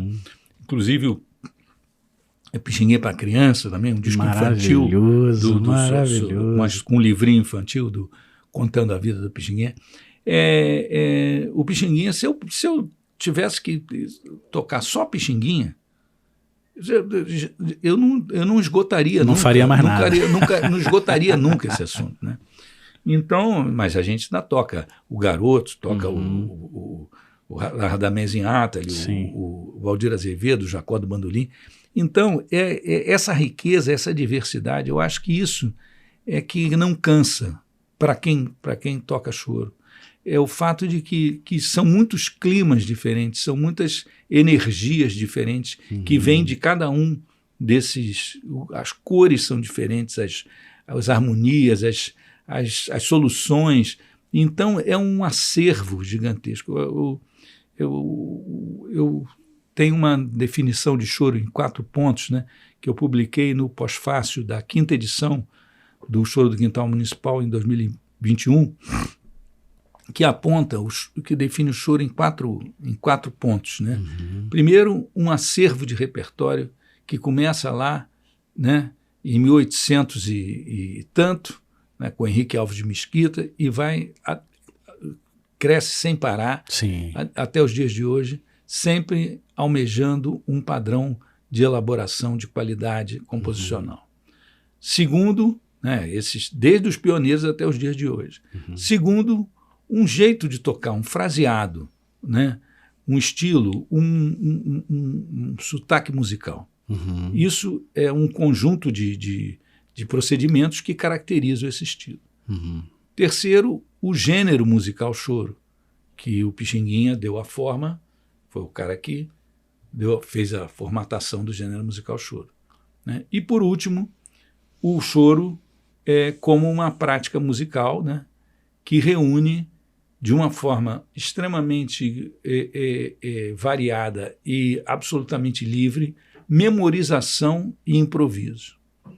Então, eu acho que se a gente pensar o choro com nessas 4 direções, a gente percebe por que esse universo é tão grande, tão rico, e por que quando um cara vai parar dentro desse negócio, tudo que ele faz acaba sendo contaminado ou tendo, por exemplo, o que eu fiz, Beatles em choro, vai em Brasil, as coisas que não importa onde é que eu vou parar, né? Teve uma semana, eu me lembro, há uns anos atrás, teve uma semana que era assim, a semana dividida entre Zeca Pagodinho e Astor Piazzolla, entendeu?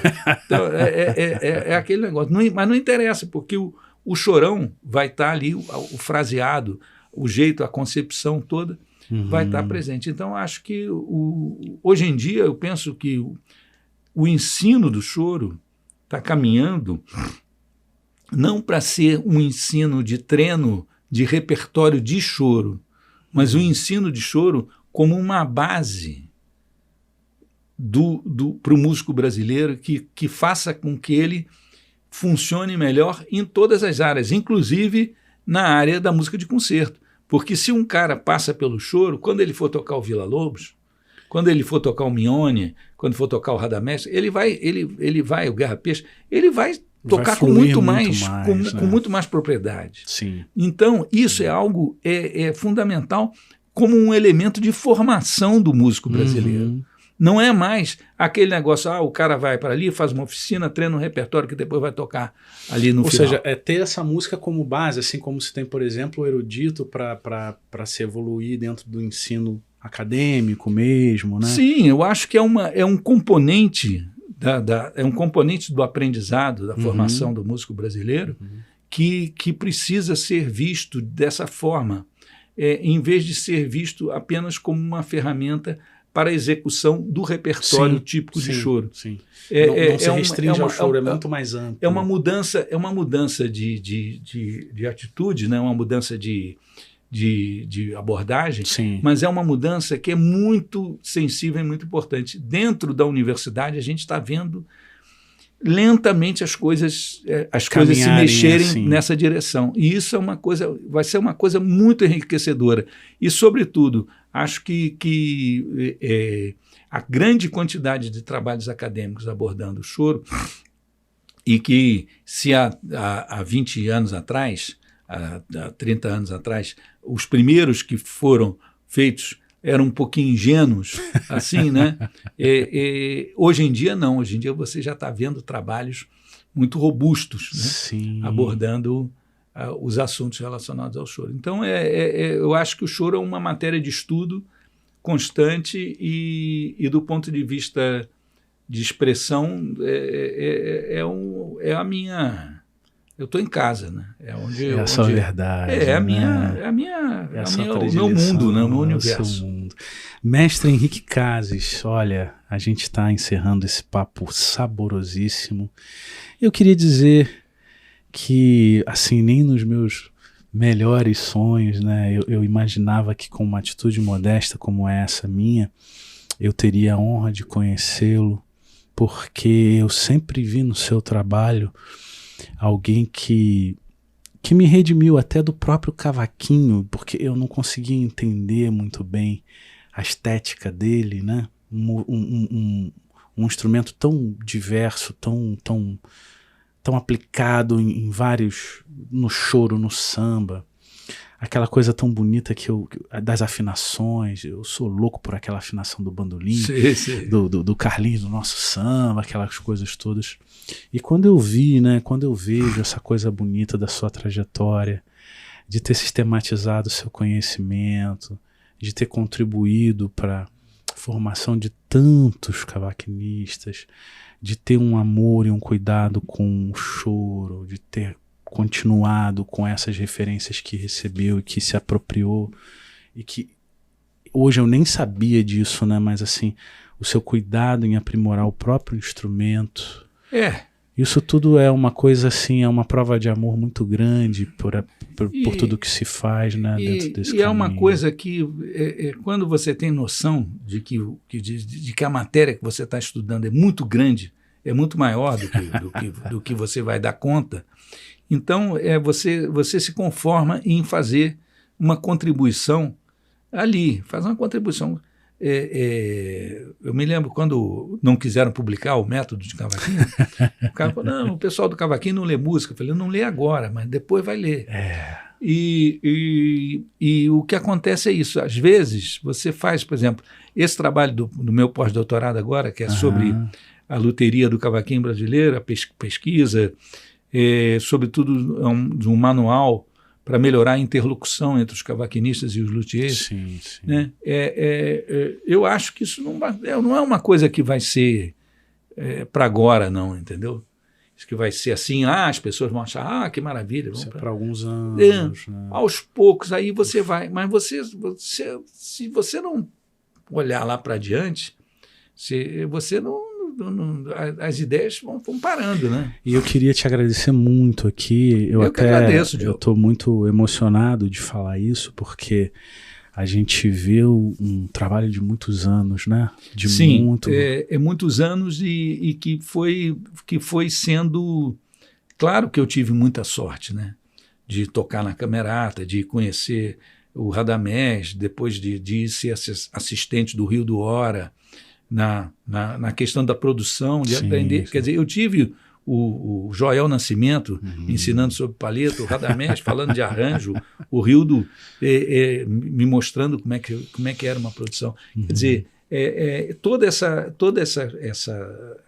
coisa também acontece porque você vai buscando o conhecimento. Né? E você vai se perguntando e, sobretudo, tendo uma atitude de achar que você está estudando uma coisa de sempre aprender, e que vai sempre aprender e que não tem o rei da cocada preta, ainda não apareceu. E né? assim, eu fico muito feliz de poder te agradecer, olhando nos teus olhos, até emocionado, porque assim, para qualquer outra pessoa, se lhe ensinassem uma paletada de mão direita, a pessoa teria aquela paletada da mão direita, né? Mas para o Henrique Cazes foi a paletada da mão direita, foi o aprimoramento num estudo para mostrar para os alunos a riqueza do cavaquinho, o aprimoramento em encontrar no cavaquinho maiores possibilidades tímbricas, uma construção que entregasse o que o instrumento tem potencial de entregar. Então não foi para qualquer pessoa que essa sorte chegou. Não, foi para sobretudo uma pessoa que estava buscando. Né? Disposta. Que estava disposta então, a estudar e sobretudo, disposto a estar sempre aprendendo, né? Porque se você acha que você sabe, que você já... Isso aí a gente... Né? Eu acho que uma das coisas interessantes de você ficar muitos anos dentro de uma profissão, de uma trajetória, as coisas interessantes é que quanto mais você descobre e você sistematiza e você codifica aquilo e organiza aquele conhecimento, não, ainda tem milhares de coisas. Por exemplo, nós nem falamos aqui, por exemplo, da minha tese de doutorado, que é sobre o acompanhamento do samba no cavaquinho. Só isso aí é um assunto para mais não sei quantas horas. Então a gente vai ter que voltar um outro dia aqui para fazer falar essa conversa. Então, quer dizer, eu passei 4 anos ouvindo Jair do Cavaquinho, Mané do Cavaco, Carlinhos. Paulinho da Viola e Alceu Maia. Passei 4 escolas. 5 escolas. Tem a escola, o Alceu com Mané, tem uma superposição. Né? Mas, e até análise espectrográfica a respeito do que acontece na tela do computador com o tipo de ataque daquela de paletada com as setinhas aqui. Sim. O cara paletou para cima, para baixo. Olha que carinho, olha que cuidado, né? Tá lá, tudo lá. Então a gente vai fazer assim, vamos combinar com a galera que está assistindo o Pau Brasil Podcast. Em algum momento a gente vai convidar novamente o Henrique Cazes, que aí a gente vai falar do cavaquinho aplicado ao samba. Eu queria entender essa mágica que acontece quando a gente tem um cavaquinho afinado em bandolim, por exemplo, como era o caso do Carlinhos, que me cola de uma tal forma aquele acompanhamento, aquela afinação, que eu me vejo quase que querendo ser um cavaquinista, sabe? Mestre, olha, eu quero agradecer. Muito obrigado. Eu quero agradecer, olhando nos teus olhos, não é pelo amor que você dedica para nossa música, pelo seu instrumento. Tá bom? Eu te agradeço isso aí, muito. Poxa, sensacional, adorei a nossa conversa, fluiu tão bem. Quero que leve mais uma vez aqui um abração pra galera do Choro na Rua. A gente vai estar gravando e publicando esse episódio depois que já terá acontecido o Festival de Choro de Niterói agora de 2025, mas eu vou estar lá. Quero acompanhar a galera do Choro na Rua, quero acompanhar os músicos todos, porque é isso que faz com que a gente viva mais feliz. Sim, é tão difícil ganhar dinheiro, né? Ganhar dinheiro com música é muito difícil. Hoje em dia eu vejo meus alunos, né? Ralam pra caramba, correm para lá, correm para cá. Sim.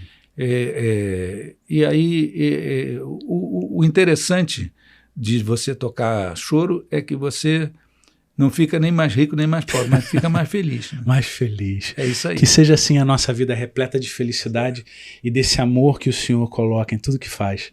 Tá bom? Muito obrigado. Obrigado, Diogo. Obrigado, gente. Ficamos por aqui. Tchau, tchau.